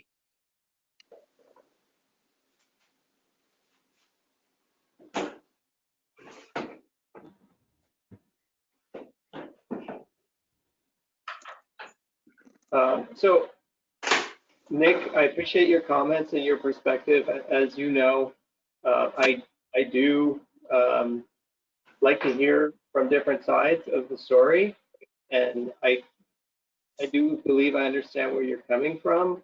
I did my best to describe what I felt like was the process that the city went through, and it was. I mean, things moved very quickly, and at times we were figuring things out as we went. I think at the last Access Advisory Committee meeting, as an example, I shared with you that we weren't sure that we needed to make those parklets accessible if there was other outdoor dining immediately available. And we really pivoted on that. I think Mr. Railing, who was at the meeting, shared his thoughts on that. And we really kind of huddled after that and thought about do we really want to make this stance, which would probably be more getting into the legalese of do we have to or do we not have to versus what should we do? And I think we made the decision pretty quickly after that Access Advisory Committee that we did want to have all of these parklets accessible. What's unfortunate is, you know, things were happening kind of on the fly. Things were being built and constructed, and we couldn't really keep up with it. So you saw things getting installed that initially were not at all accessible.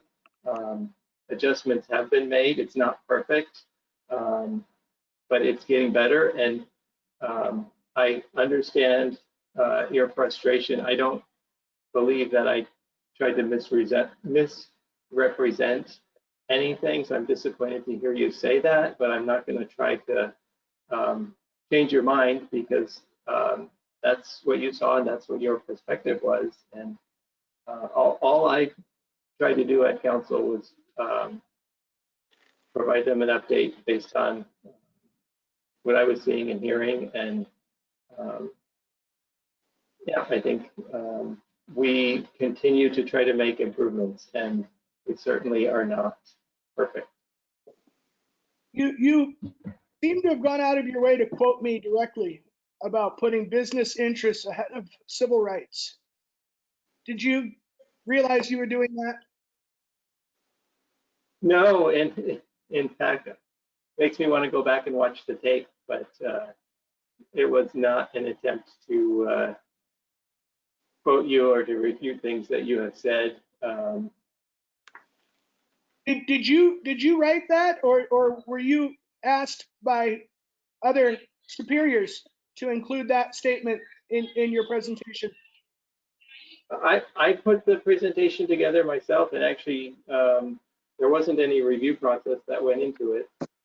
Were you given any direction from above on what to address? No. Okay, I find it very interesting that my exact words were pretty much thrown back in my face and implied to be a lie, and that was very disturbing. And I believe that in the balance, I am correct here that the city did choose to put business interests ahead of civil rights. There was a conscious decision made at a number of levels to allow these parklets to move forward without regard to accessibility. And it didn't have to be that way. The staff could have accommodated both interests and chose not, and it's reprehensible. That's all. Thank you. Okay, this is a great time for a break. It's 11 08. How about if we come back in 7 minutes? Is that good enough for everybody? Fine with me. 11:15. I'll talk to you then. Timer for 6 minutes.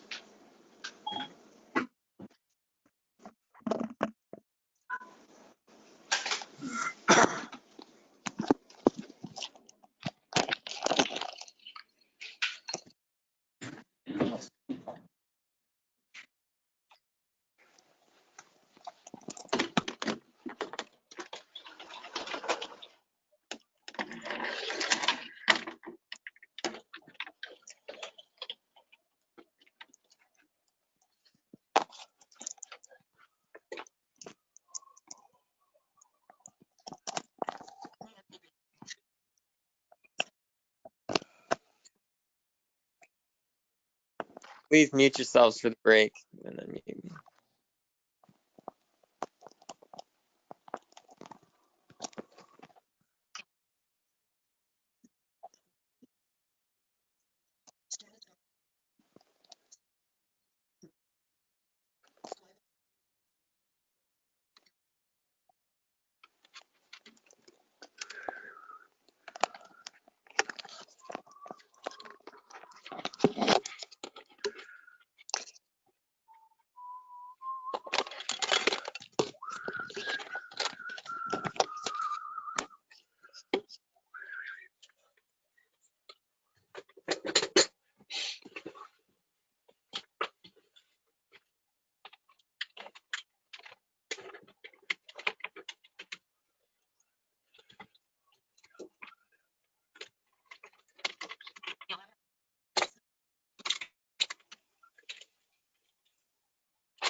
Yes.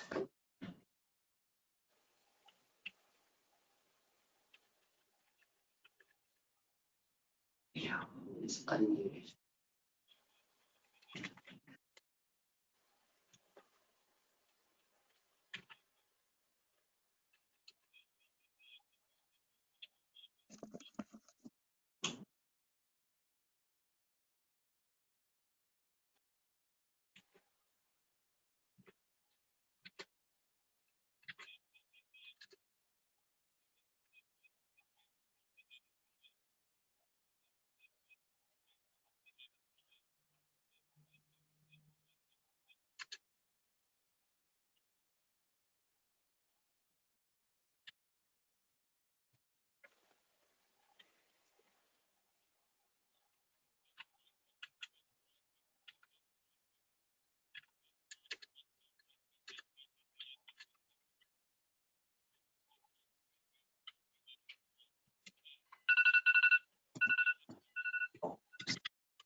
Uh, uh, uh, uh,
Okay, it's 11:15. Are we ready to continue with item number 10? Is everyone back? Yes, Okay. I'm here. Sarita, are we all online? we are online. We, Okay. Item number 10, Emergency Operations Plan and Local Hazard Mitigation Plan. It's all yours. Good morning. I'm Hi. Yolanda McGlinchey. I'm the Emergency Services Manager for the City of Santa Barbara. And it's been a while since I've been before this group, so thank you for letting me come on again. What I wanted to let you know was that the city is in the process of updating a couple of their plans. The first one is the Emergency Operations Plan. And the last time it was updated was actually in 2013. At that time, the state required every 5 years. However, that has changed to every 2 years or whenever we open up our operations center, which has been since 2017, seems like every 6 months. We've had one disaster after another. So we are due for a large revised revision of our plan in 2021. So the city's Office of Emergency Services is going to begin in January to start setting up meetings for stakeholders, of which the Access Advisory Committee would be part of that. Again, the emergency operation plan for the city is how the city responds to any disaster. Chain of command is in it, how we open up our operations center. And because of COVID-19, we now have an annex for how we open up our emergency operations center. because of social distancing, we need to be sure that we have the people that need to be in the Emergency Operations Center, but we also need to be mindful of safety as well of our staff. So that's going to be included in the plan, which is going to be an annex. We are right now looking at volunteers who are going to be helping us out once the plan has been approved by council to actually have a reading of the plan for those that have low vision can be able to hear it. But one of the things that I would request is that if we can have someone from the Access Advisory Committee on our stakeholders committee to be able to make sure that we're identifying the things that we need to in regards to how the city responds to the community. And especially in regards to evacuations, in regards to notifications, whether it's through social media, whether it's on kiosks, however it works for the situation, we really need input from all of our community. The city's Office of Emergency Services, we do have a whole community committee, and the Independent Living Resource Center has a seat on that committee when we talk about emergency messaging and notification. So because of their involvement, we've actually made some improvements on how we message out to our whole community, not just those with access and functional needs and disabilities, but those that are non-English speaking. So that's the emergency operations plan. The next plan that is also due actually in 2022, but we need to start working on it in 2021, is our local hazard mitigation plan. And the local hazard mitigation plan is a federal mandate, which is out of the Disaster Mitigation Act of 2000. We do slight revisions annually, but the federal government requires that we do a major revision with the county every 5 years. And so ours is due in September of 2022. But this plan is very large, and it takes a lot of stakeholders and outside consultants to be able to do this plan. And it basically earmarks all of our vulnerable assets within the city. It also has mitigation projects within it that talks about how we want different projects within our city to be mitigated, how we can get funding for that. So this plan actually identifies all of those different nuances within our city that pose a hazard to our neighborhoods, to our community, and not just homes and buildings or businesses, but people. And so it's a really important plan that we have, and it mirrors and complements the city's emergency plan, the city's general plan, and the safety plan within that. So I wanted to bring it up because we would like to have someone from this committee be on the stakeholders committee to help us with these two plans as we move forward, to make sure that both of the plans are well-rounded. It's not exciting work, but it needs to be done. And with the emergency operations plan, it's actually state law that we have it done. And with as many disasters as we've had in the last several years, there's going to be a lot of updates to it. And again, with the local hazard mitigation plan, that also brings mitigation monies from the federal government into our city, but we need to have identified plans to do that. And we can't do it alone. We actually need all of our stakeholders. So there are several people or several nonprofits, for-profits, and non-governmental agencies that are a part of what we're doing with these plans. And all I wanted to do was introduce myself to you, to those of you who don't know me, and to let you know that these are coming up in the next year, and we really would like to have your input on these plans. So with that, it's very short and sweet. However, the plans are going to be very long in updating. So I'd like to open it up for questions if there's anything you'd like to ask. And I do apologize about the background noise. I am at Station 1, which is the main station.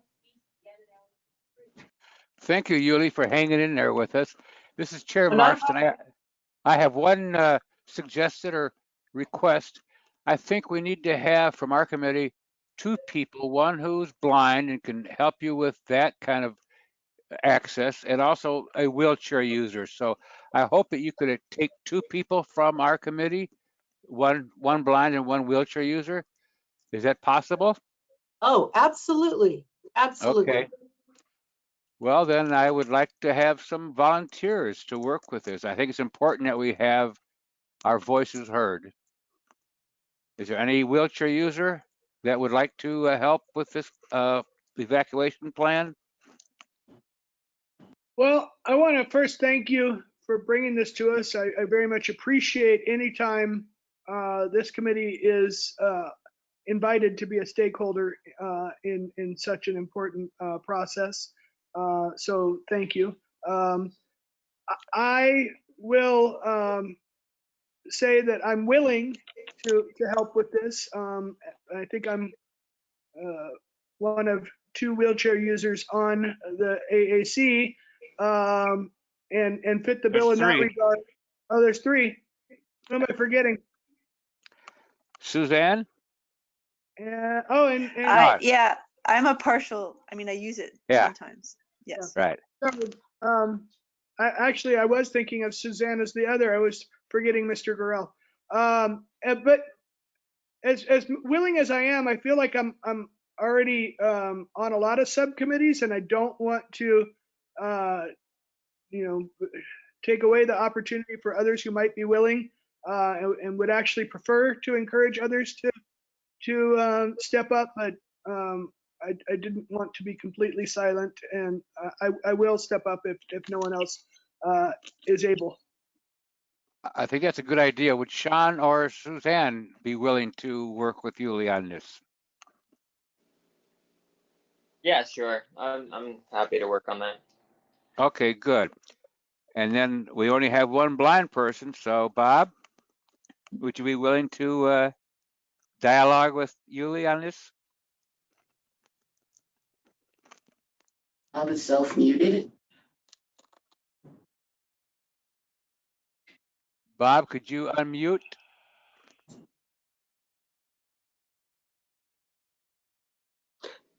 Jim, this is Barbara. By January, we may have some new members who would be available.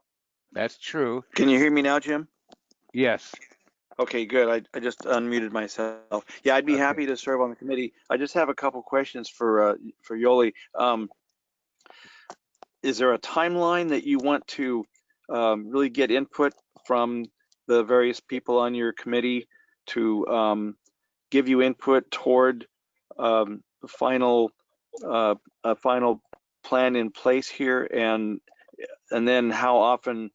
I'm assuming we're going to meet, hopefully on Zoom, or if it's a GoToWebinar meeting, I can probably do it pretty well on my iPod. I would like to participate. It's just a question of I'm already committed on a couple of subcommittees myself, and I just make sure that I can commit some time when we do have these meetings, how often, and what sort of a timeline is. I totally understand, and I'm working on the project timeline now. It would probably be every quarter. For the stakeholder meetings, it's probably just going to be twice, once in the spring, and then once towards the fall as the local hazard mitigation plan is coming to a draft completion. For the emergency operation plan, it would probably only be once when we have the large stakeholder meeting. And what I usually do is I try to send out the information ahead of time for stakeholders because time is so precious. Right. But I once I'll work with Sarita on getting emails because usually before a stakeholder meeting, I usually send it out 2 months ahead of time, then a month ahead of time. And that's only for reminders and if there's any changes that happen. With the emergency operation plan, we're needing to add some hazards into it, and we're restructuring our checklist for our emergency operation staff, which is not so much for stakeholders. The majority of the plan is the part 1 of it, which is the bulk of it. But because again, I know that I'm working with nonprofits, for-profits, non-governmental and businesses, I need to give them enough time. Sure. Okay. So twice for one plan, once for another. So Okay, 3 thank times, you. how's that? That sounds good. Okay. Okay, so we have 2 people that have volunteered to work with you on that. Thank you so much for this. Are there any questions on this item? Mr. Chairman, there is a public comment on this item from Okay. Accessible FIFA. I will unmute him now, start the timer. Accessible Santa Barbara, Will Reeling, when you're ready, please let me know. Yeah. Hi, this is Will. Can you hear me? Yes. Yes. Great. Thank you for coming, Ms. McGlinchey. I think as the emergency services manager, you may be the most important person in the city that people, don't always hear about. And thank you for involving the accessibility community in your planning efforts. I have 2 questions that are, perhaps only tenuously connected, but they do involve accessibility in what you do. One is, I assume you've heard about de-energization, which I have difficulty saying that word, but it's the program where Edison will sort of preemptively shut off some power circuits to areas that they deem to be an extremely high fire risk. So in certain circumstances, and the obvious problem that has occurred is that some people who rely on those circuits may rely on medical equipment for their survival. And I was wondering if that has occurred within the city limits at all, and if you believe it is possible that it might occur within the city limits, and if there's any planning for that you're involved in.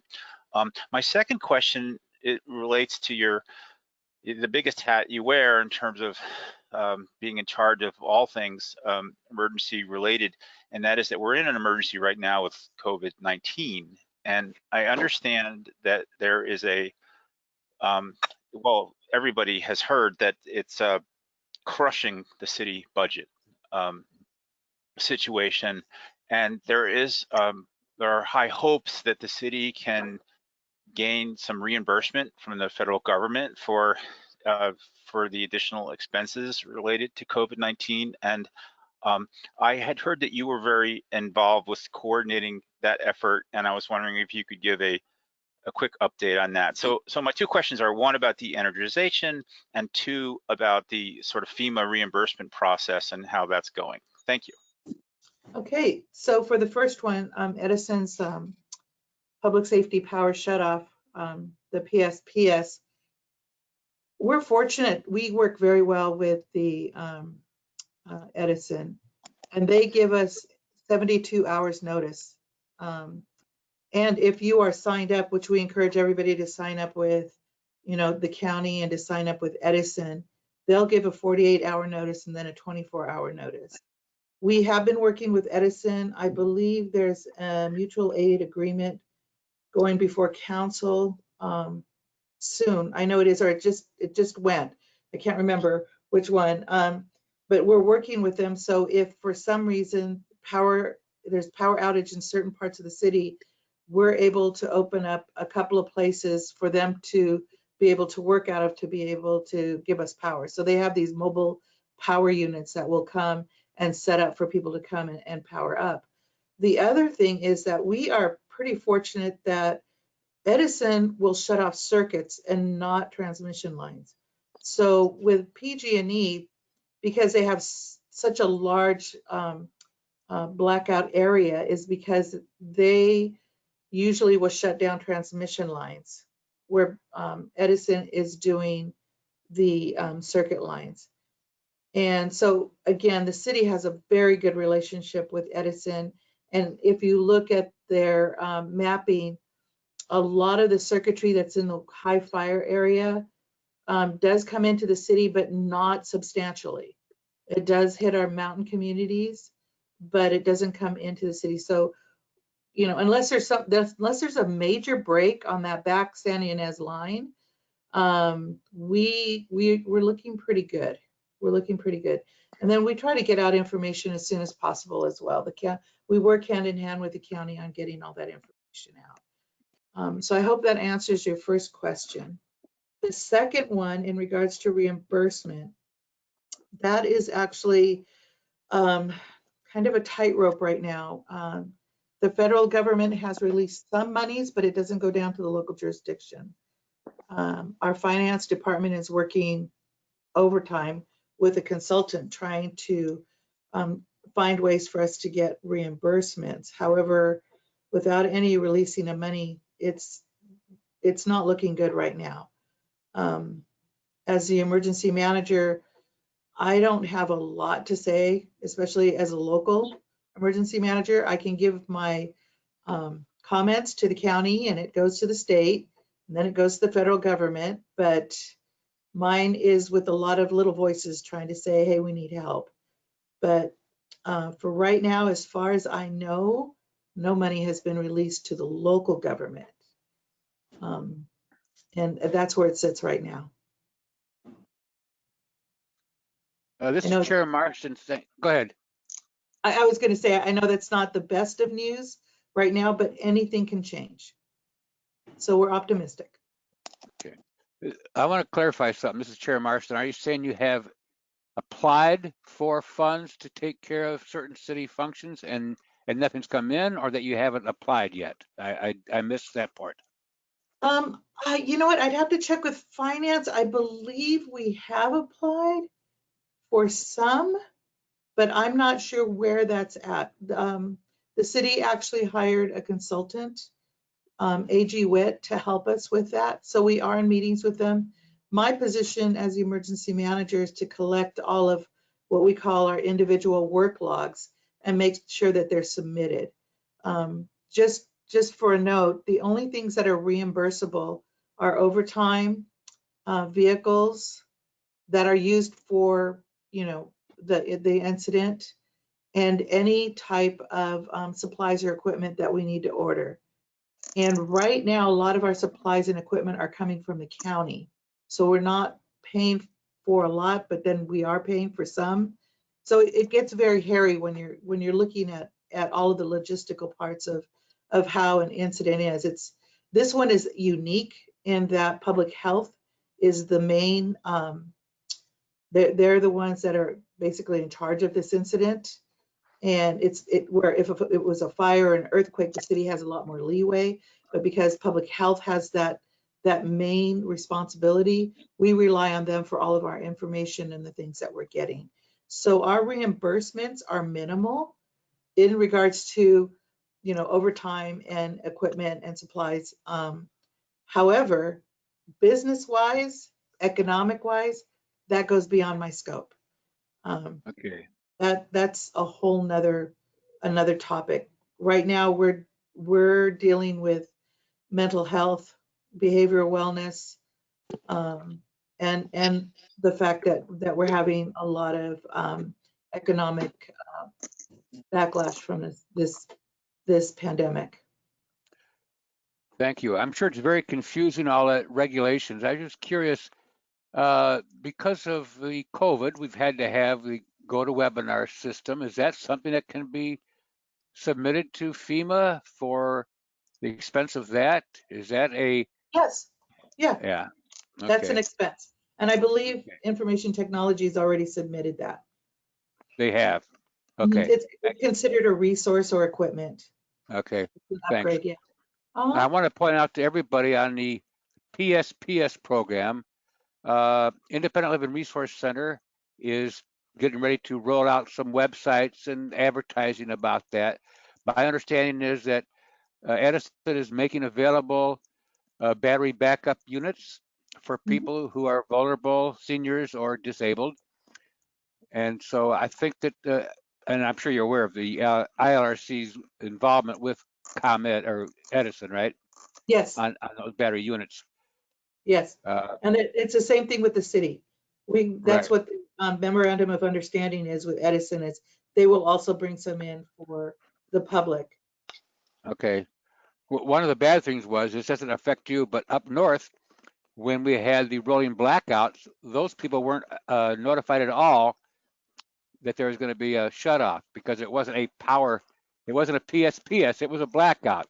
So you had a Exactly. lot of people up there 3 or 4 days without power, and they had ventilators, they had power chairs, they had oxygen machines. It was very, very, I shouldn't say deadly yet, but there was a lot of problems. But anyway, And thank you. and that's one of the things that I would like to end with too, is that, again, Santa Barbara, I've lived here all my life, and we've had blackouts all the time, especially when it gets really windy. And we've been fortunate that it's only been for a few hours, but Right. if we have a large incident, we only have 2 lines that come into the city, and we could be without power for a while. So September is National Preparedness Month. So it's my time to stand on a soapbox and say, we really need to get ready. We need to have our go bags ready. We need to know where we're going to go. We need to have a plan. We need to share that plan with our families. And we need to be ready for whatever happens, because when you look at the city structure, there's not going to be a policeman and a fireman at anybody's door. You know, we're going to be working on keeping the infrastructure of the city going, and everybody needs to take a responsibility on being prepared. And so in September, we're going to be putting out some videos on how to get a go kit together, how to put out a small fire, and several little things like that. So we'll get that to Sarita so she can get it out to all of you on where you can find those videos. Thank you. Excellent. So in summary then, Sean and Bob will, Sarita will send you contact information for them, and they'll be your go-to. Thank you so much. Got it. Thank you so much for having me. Any other questions? Okay, Thank thank you, and you. have a great weekend. Okay. Item number 12, State Street closures and parklets. Brian? Can we skip an item, Sarita? We skipped number 11, but You're okay I'm with that? sorry. I didn't see that. Okay. No, I'm not. Update to Access Advisory Committee resources page.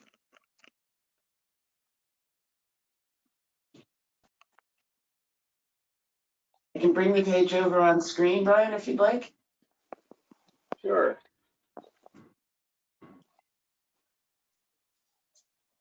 So Sarita continues to work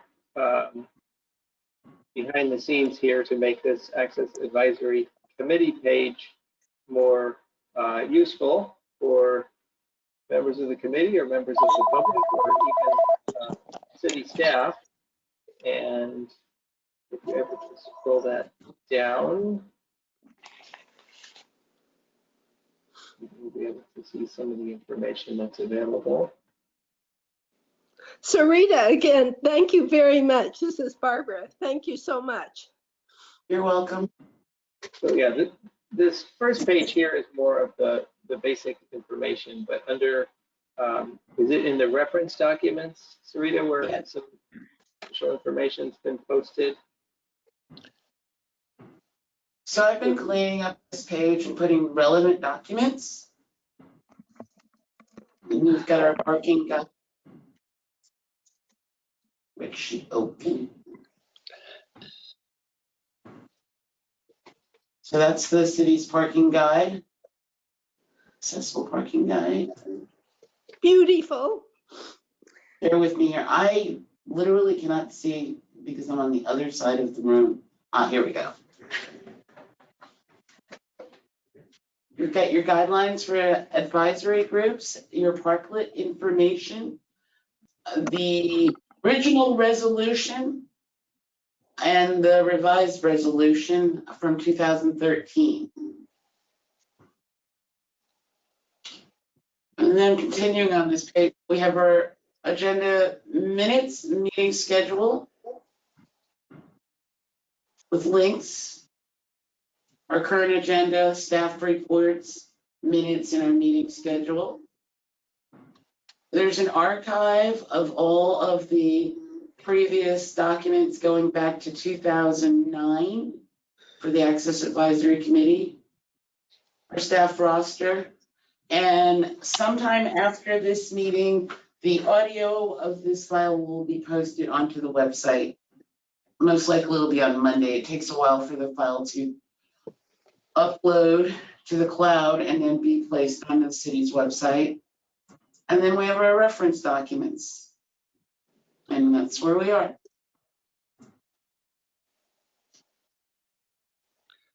That's it, Brian.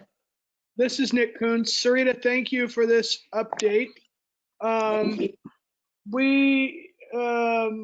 Brian and I had reviewed a number of other updates related to the parking page. I'm wondering if is that something you'll be able to address, or is that kind of out of your wheelhouse and we're depending upon another department to update the parking page? You're talking the parking page on the Public Works downtown parking? Yes. If you send that information to Brian, and I am sure we can figure out who the best people are to get that to and work with them to get I have it. sent to Brian numerous times. We've had numerous discussions about these changes in AAC meetings and subcommittee subcommittee reports over many years. This is not new information. This has been shared at least 3 times. Okay, send it to me, Nick, and I'll look into it and definitely get back to you, okay? Okay. Thank you. Sarita, this is Jeb. Just checking. In the past, sometimes we would get the minutes within a couple of weeks. Are you able to tell us that you can get that to us in a timely manner from now on, or what's your problem with that?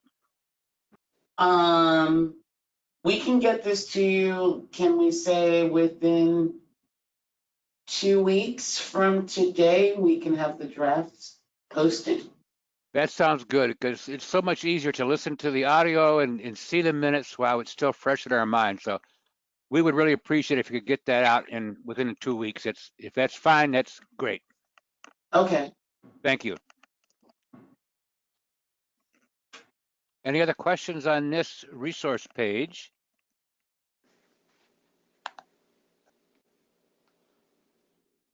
I guess that's a no. So now we go to item 12, State Street closure and parklets.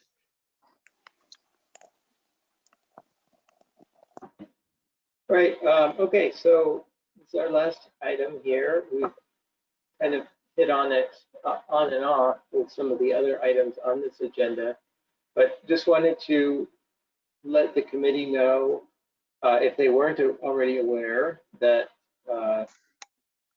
city administrator extended the emergency ordinance that pertains to State Street and the economic recovery efforts. So originally, the date on that, I think, was, I'm trying to find it here. I'm looking at the ordinance. I had it in front of me a minute ago. It was sometime in September. There it is, September 8th.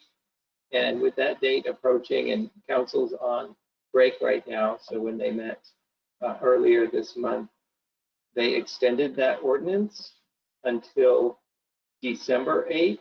So that would be September, October, November, December. They added 3 months onto it, but then they also said that it will remain in full force and effect until March 8th, 2021, if the statewide or local emergency due to COVID-19 continues beyond December 8th. So kind of looking at this in 3-month increments. So for right now, it's for sure December 8th, and then there's already this clause in the ordinance that would give it another 3 months, depending on what's happening statewide or locally. So I think with that, we've seen kind of another flurry of parklet activity taking place down there. I've been out there throughout the week and walked it yesterday with Jim Dewey, and yeah, there's a lot more construction activity out there on these parklets. I think since we last met, we've also seen that there's been an expansion. It isn't just the outdoor dining, but we're seeing some personal services taking place out there. So it continues to evolve. And like I mentioned earlier, we are definitely looking to make sure that what gets constructed is ADA compliant. We've got downtown parking staff who are out there keeping an eye on these things. And it appears that the construction has improved pretty dramatically from what we were seeing initially, which is great. But that's Brian, this is Bob. I had a question. Yeah. Go ahead, Bob. Basically, with this ongoing progress of parklets and dining areas changing, what is the best way, say for me, to communicate maybe on a case-by-case basis to you or someone designated on staff to alert them as to a problem with a safe path of travel? I can give you 2 examples right off the bat that I noticed just yesterday. If you want me to mention those now or mention those to you in an email, I don't want to take up committee time unless you want me to give you those examples. But I noticed a couple places where there's so much clutter on the sidewalk that I had trouble navigating through an area. And I'm wondering what's the best way to communicate on a case-by-case basis to you or someone on staff to bring these up? Yes, I would say typically send me an email. I will end up passing that along to Victor Garza, so I don't know if you've had prior communication with him, but I do. I can CC him on messages I send to you. I'd be happy to do that.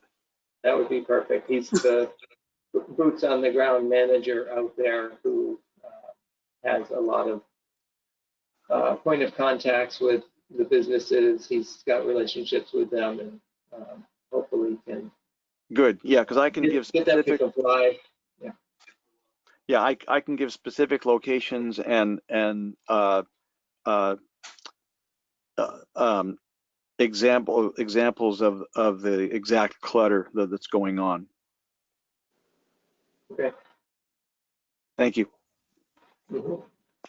So I want to comment on this. I generally like what's happening. The open outdoor State Street is on. It's allowing for a lot more accessibility. There's a lot more room. People aren't trying to cram so many tables into tight little buildings. And I think that it's a great change for the downtown area, and I support the effort. But I deeply resent having to police it for accessibility. I have purposely not gone downtown since the 4th of July weekend or just thereafter. When the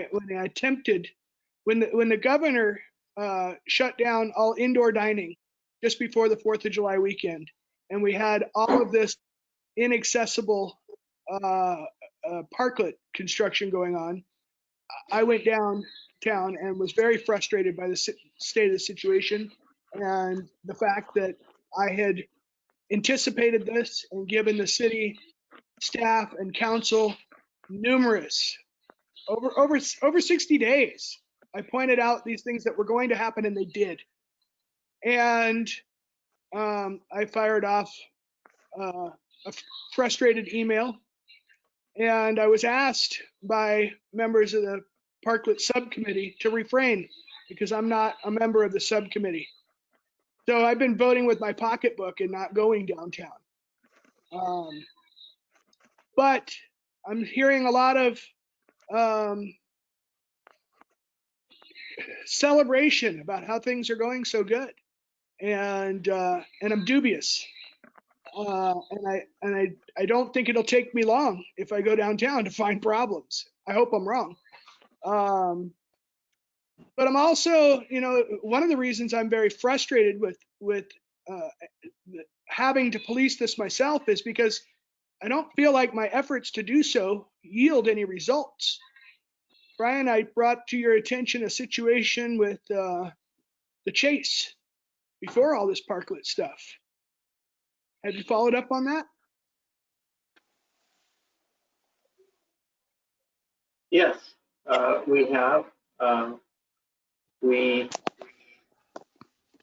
believe we have a solution for that, but with everything now changed, we haven't executed that. But yes, that's been something that I know I've heard from you several times. And over how long of a period do you think is reasonable to wait for action? What I hear is, oh, we're giving them a break because of COVID. Well, because of COVID, people like me can't go downtown and eat. So I think you're being too lenient on all of this, and I resent it.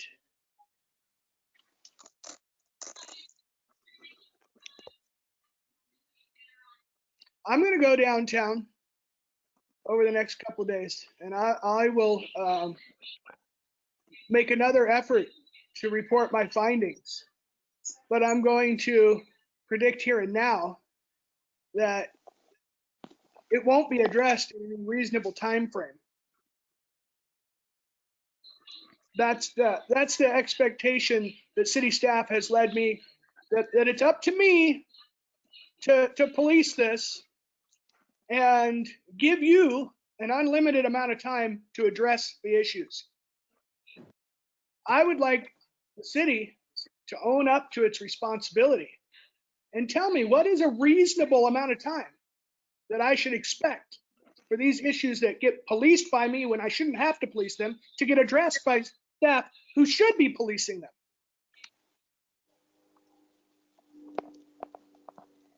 Thanks, Nick. I have a few comments here. Bob brought up who to talk to. I've been dealing with Victor. But the sad thing is I report, as Mick said, the same problems over and over again. And Victor always says, write me again. And I said, well, why don't you keep a list of people who are not complying and get to it? And he always says, I go out there and remind the owner to fix this. There is no enforcement of anything here. And that's the major problem. You designed a system that has no permits, no plan checking, and no enforcement. So all Victor can do, according to him, is just to remind the owner that there's no accessible table there. There's very, very few accessible tables still available after 3 months.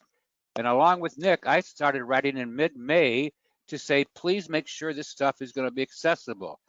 And it wasn't. And Rob Dayton brags in newspapers and interviews that, hey, we did something different. We decided not to have permits, and we decided to let them open up first, and then we'll try to fix things. But it's now been, what, 3 months? And now we got a 6-month extension, perhaps? How long did we have to accept this to be non-compliant? I'd like to ask Suzanne, who's an architect, what would you think if the building department says, you know what, we're having a COVID crisis and State Street is dying, so from now on, you can build whatever you want, and there's no plans required by the building department and no plan check. Just do whatever you want, and hey, make sure you comply with ADA and CBC. And there's no other checks from the city. We wouldn't allow that at all, correct, Suzanne? Well, I think this is a unique situation because it was such a initiated in such a very quick manner. I think there's something, interesting to be said this, everything coming together so quickly. And we have been working with Victor to get the accessibility guidelines on the Parklet handout. So yeah, the enforcement issue is the big question. And I remember walking the site with you, Jim, and talking to some of the business owners, and they're saying, well, we have an accessible table here, so why do I need to make the parklet accessible? And there are some, we have to, I mean, you can't like enforce all the rules 100%, but there has to be an effort. So I don't know, I don't have the answer. I mean, in terms of the city enforcing anything, or to follow up on some of these discussions, like, oh, this is not accessible, what have you done to fix it? I don't know where that is. Hold on a second. To the issue of guidelines, we provided a link to the guidelines that were ultimately adopted 60 days before this was officially implemented. Yes. And it's one thing to have guidelines, which you finally did. Sean and Suzanne and I got those finally involved. But if there's no enforcement, it's just a guideline. And you can't just keep saying comply with ADA. That is not a guideline, because you can't expect people to understand the ADA as far as what's required. And if you have a guideline, there should be some kind of enforcement. And I have heard from many people that the restaurants are doing better than they did a year ago. So I'm glad that we're having a success for the downtown. Like I said, they're actually exceeding their sales from last year. This is all great, but this is not temporary anymore. It's 3 months and it might be 6 more. It's time to say, hey, we have to make it accessible for all. There are still many places on State Street that you can't get to in a wheelchair. They're fenced around completely. All you gotta do is open a little path off of State Street and then they're accessible, but they're not. And how many times do I have to tell Victor this place is still not accessible to their street parking or street dining? It's not our job to police this. I've given enough examples of places that are bad and nothing happens, and it's not my job. And I just wish we could have some enforcement, Brian. And I don't know how to do it, because since there's no permits and no plans, I'm not sure what the penalty could be. But I certainly realize that there's a great plan to do, but to let it slide after months and months and still not have any kind of guidelines that are followed, it's frustrating. Yeah, So and I'm increasingly taking it as a personal attack, a personal affront, a personal F you to Nick Koontz.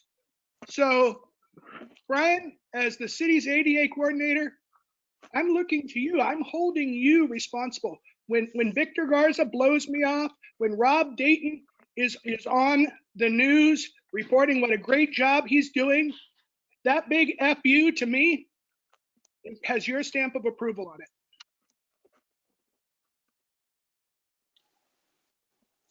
Hey, I just asked to keep things kind of like cordial here in terms of how we're interacting with each other, kind of meeting setting. And I understand that there's a lot of issues regarding these parklets, but yeah, I'm just gonna say that. If I could throw in the challenge with enforcement goes beyond parklets. This is something we've discussed on this committee for years in terms of the basic issues of accessibility, defining clearly what they are, and then define, okay, what can we suggest and try to be maybe more creative, think out of the box to bring a level of enforcement that we have not had so far. Maybe that's my question, because it goes beyond parklets. This is basically with accessibility issues across the board. What does it take on our part to be, and I mentioned this in my comments back on the 28th, how can we address this with vigilance but civility to level, hey, this is non-compliant and it's not being enforced in any kind of viable way. What can we do to begin a process toward real enforcement?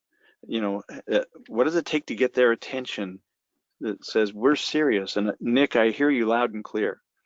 I feel like, you know, we write to them, we give them examples, and in a large part we feel blown off. Bob, this is Barbara, and Go ahead. I want to say that there's been a big disconnect on this committee since the transition plan, as if everything kind of fell off the table and nobody's put it back again. So there've been extenuating circumstances, but it's part of that whole larger problem that there was no ongoing follow-up to the transition plan, that there were no annual reports for our committee. We were just kind of in abeyance. Why that is, I don't know, but it was the case when I came on 6 years ago. So yes, it's part of a much larger problem. There are complaint forms that we could fill out. We don't have any record of them. It doesn't seem as if Nick uses them. Perhaps he's tried in the past, but there's a kind of dysfunctionality, and probably we should again try to have an ad hoc committee to look at the documentation that goes with our committee and that goes with the city, because there's a lot of documentation that just isn't there. And when we've asked for it in the past, we haven't gotten it. So maybe an ad hoc committee to address that initially is the way to begin. That's my suggestion. Thanks. And I don't, thank you, Barbara. I agree with you. And I don't mean to go, Brian, I don't mean to kind of push you aside, but I don't want to put you totally responsible, because you've been new on the scene, and I think you're really trying to work with us on this. I think we need to come face to face and get in the face of Mr. Colon and Mr. Casey and say, look, these are not being addressed. We need you. You are responsible ultimately for what happens, from the city attorney's office to you as city administrator. We need to get in your face directly. That's my opinion. I think that's a good point, Bob. I want to bring this up. We've had a lot of stuff lately with the Black Lives Matter, bringing more attention to civil rights. And I've thought to me over and over again, I should put a sign up that says no wheelchair users allowed who are Black, or no wheelchair users allowed who are LGBTQ. That would make an uproar, okay? This is a civil rights issue. Right. So, but I mean, it would be funny and great, but of course it would be, anyway, the point is, this is not just the fact that there's no enforcement built into the parklet guide. This is a civil rights issue. And this is where Colon or Paul Casey can say, hey, I don't care what your feeling is, this, you're not allowing people in wheelchairs to eat there. You're not allowed blind people to walk down the public sidewalk.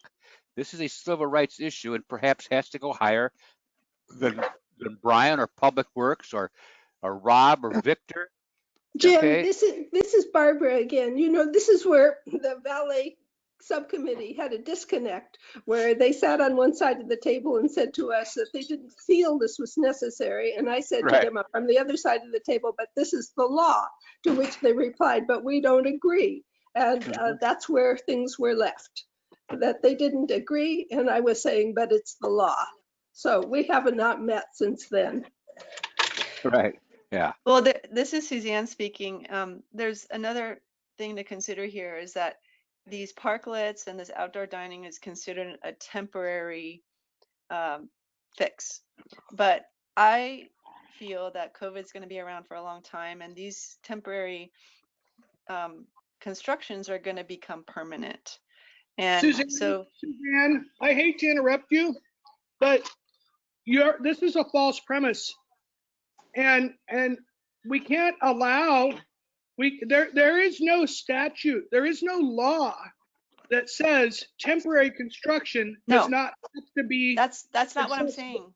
That's not what I'm But saying. Nick, let her That's- finish. That's She not what I'm wasn't there. saying. I'm Yeah. saying that these parklets and these things are going to become permanent, whether we think it or not. I just think that's what's going to happen. So then how do we backpedal and then enforce the codes? I mean, how, then how would the city then say, okay, are we going to have to get a permit for these if they're going to become permanent? I just don't know if that has been thought of. And I'm just saying that, a lot of people are saying, well, this is a temporary thing, so, we're going to do it quick, Yeah, it's- but you're giving weight to that argument that it's okay because it's temporary, and it's not. no, but what I'm saying is they're not going to be temporary. They're going to be permanent. So how is the city going to address that? Yeah, if State Street stays closed for a long time, COVID or not, they're going to be there. And Yeah. Susan, that's a good point. At what point is the city going to say, okay, now these are not quote unquote temporary or emergency, and now we Right. have to make them accessible? I've seen a lot of them now have lights on them.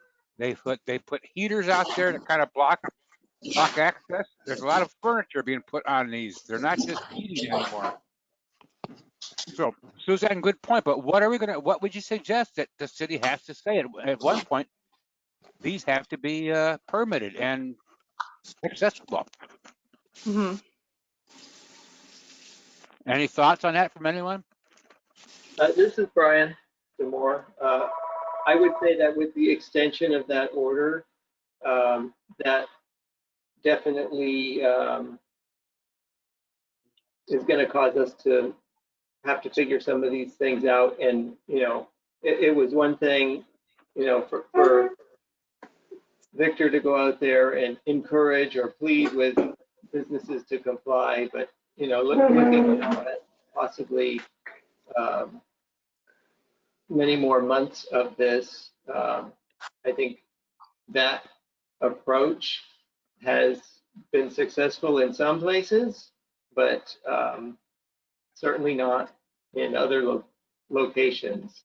So we can continue with that approach. We need to come up with a different angle, and I think we're going to be meeting to talk about some of these things in the very near future. One thing, it's not an accessibility thing, but now that we're talking about beyond September, there's some other issues just as far as drainage is concerned. We've now got structures in the gutter. How's that going to work? So there are things that we need to sort out now that we're looking at this extending beyond the summer season, and enforcement will definitely be part of that conversation.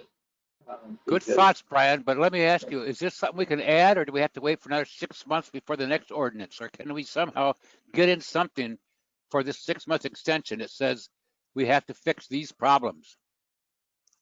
I don't believe it's something that we need to revise an ordinance on. I think we just need to, as city management, just figure out a stance that we're going to take on this and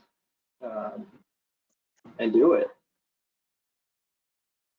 Okay, I mean, I don't think anyone wants to really do lawsuits again or litigation, but this is, like I said, a civil rights matter, and Paul Casey and Kalan need to be aware that this is something that's, you could get sued any minute for having allowed this. So we need to get it fixed somehow. And Jim, also, like I said in my comments back on the 28th, there is a systemic or a real resistance among the business community to evolve in complying with accessibility issues. There's just a basic resistance, and that's been going on for hundreds of years, actually. So how do we, I guess my question is kind of a dumb general question, but how do we tackle that? Because it's a deep resistance among developers and the business community to have to deal with our civil rights in in obtaining full accessibility? Well, I can tell you, we can't count on staff to support us. We're going to have to take to the streets and go resort to grassroots efforts like in the 60s and 80s. The only way you're going to get any attention on this. We've been stonewalled for months on this issue and for years on similar issues. Can I point out one more thing? It's one thing for the developers to think they can dictate what happens inside their building or inside their restaurant. We somehow forget this is public property that the taxpayers paid for. The sidewalks in the street are public property. And if we allow private businesses to use that, they have a sacred right to, it should be accessible. This Legal is not responsibility. right. This is not their sidewalk. This is not their street. They're getting permission to use it for no cost at all. You know, it used to be you had to pay a fine to have outdoor dining on the sidewalk. Now this is all free property they're able to use, and they don't want to even give civil rights and access. So it's more than just the developer problem. It's a mental problem. This Right. is not their street. And how do we get their attention that they cannot have this carte blanche? That this is not okay, and there are going to be consequences if it continues. I think your idea was good. Write to Casey and Kalan and just tell them your frustration. But this is beyond public works. They don't have the right, they don't have the ability to enforce this. This is their problem. They can't enforce it. I'd be happy to start with them myself. Good. So Brian, a lot of problems there. I don't blame you for it. I think it was started out with Mr. Dayton and Victor, and like I said, it's so frustrating to be told, well, write me again with the things that aren't right, Jim, or the places that have problems. After 4 or 5 times, I give up. It's not my job to walk the streets every day and take notes. I one time asked him if he could just get the ambassadors to take notes, not to talk to owners, not to enforce, just take notes on which places have accessible tables, which places have blocked access, and he won't do that. So I don't know who's taking lists or what, but I'll just shut up. Whatever he can do, Brian, I appreciate it, but I think we need to go to Paul Casey and Cologne. Yeah, I would just like to, yeah, with this extension that, the city gets more stringent with this enforcement, and like any future parklets being built, like need to be legitimately ADA accessible and follow building. The fact that, yeah, this extension's happened means there's probably going to be another one. So, yeah, if we continue to take this reactive response, then, and the city specifically taking the reactive response, and then additionally, I would just like to add that some of the contractors that I reached out and contacted were really happy to take up accessibility requests. So I contacted Allen Construction as well as the Tobes Group, and they were happy to add accessibility features to some of the parklets that they were literally building at that time. And so that kind of circumvented the city, but I feel like that's not my job. And I don't think it should be any of our jobs to call a construction company and tell them to make things accessible. I think that's kind of the city. So yeah, that's my note. Sean, I want to thank you for all the work you did on this and doggedly sticking with it and getting the Oakland Guide finally on their site, although it took them a month to put it on a website, which still isn't accessible by Google, but that's another story. But Sean, you did a great job there, and Susan, thank you.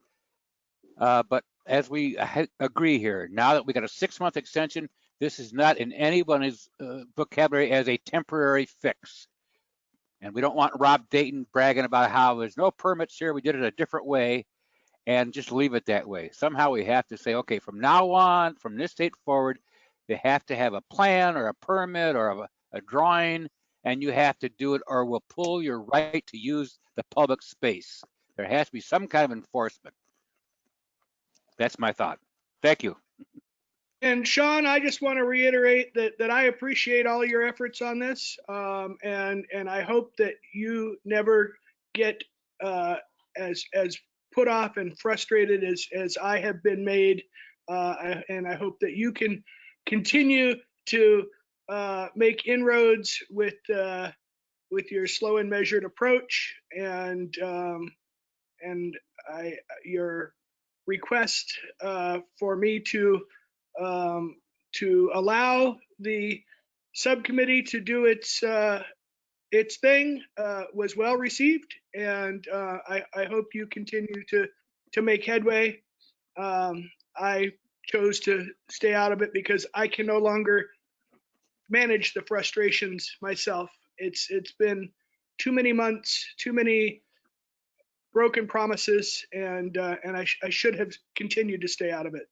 Oh, it's understandable. I mean, mostly just if you want to be active on a certain issue, then join the subcommittee when we're doing that in these meetings. Otherwise, kind of like let the subcommittees operate, because I have plenty of things to say on the blue curbs as well, but I'm kind of like letting you trust your method. And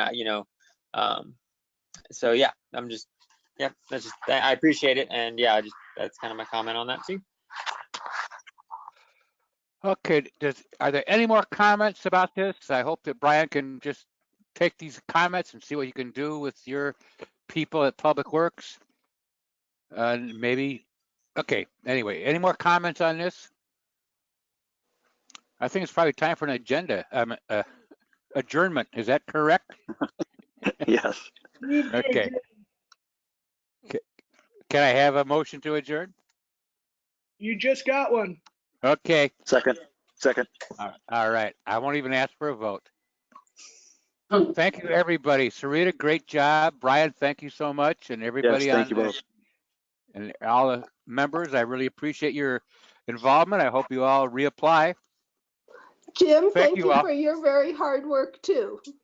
Well, thank you, Jim. I hope you will reapply. Oh, thank you. Thank you. Bye-bye. Bye. Take care. Bye-bye.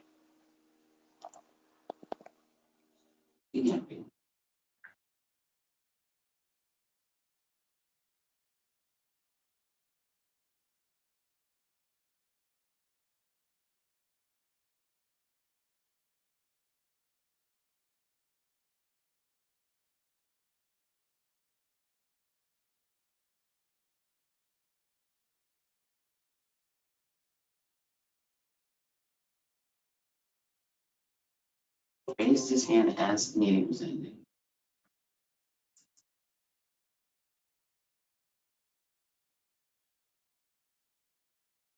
Oh my. Oh my. We have a couple of people still on.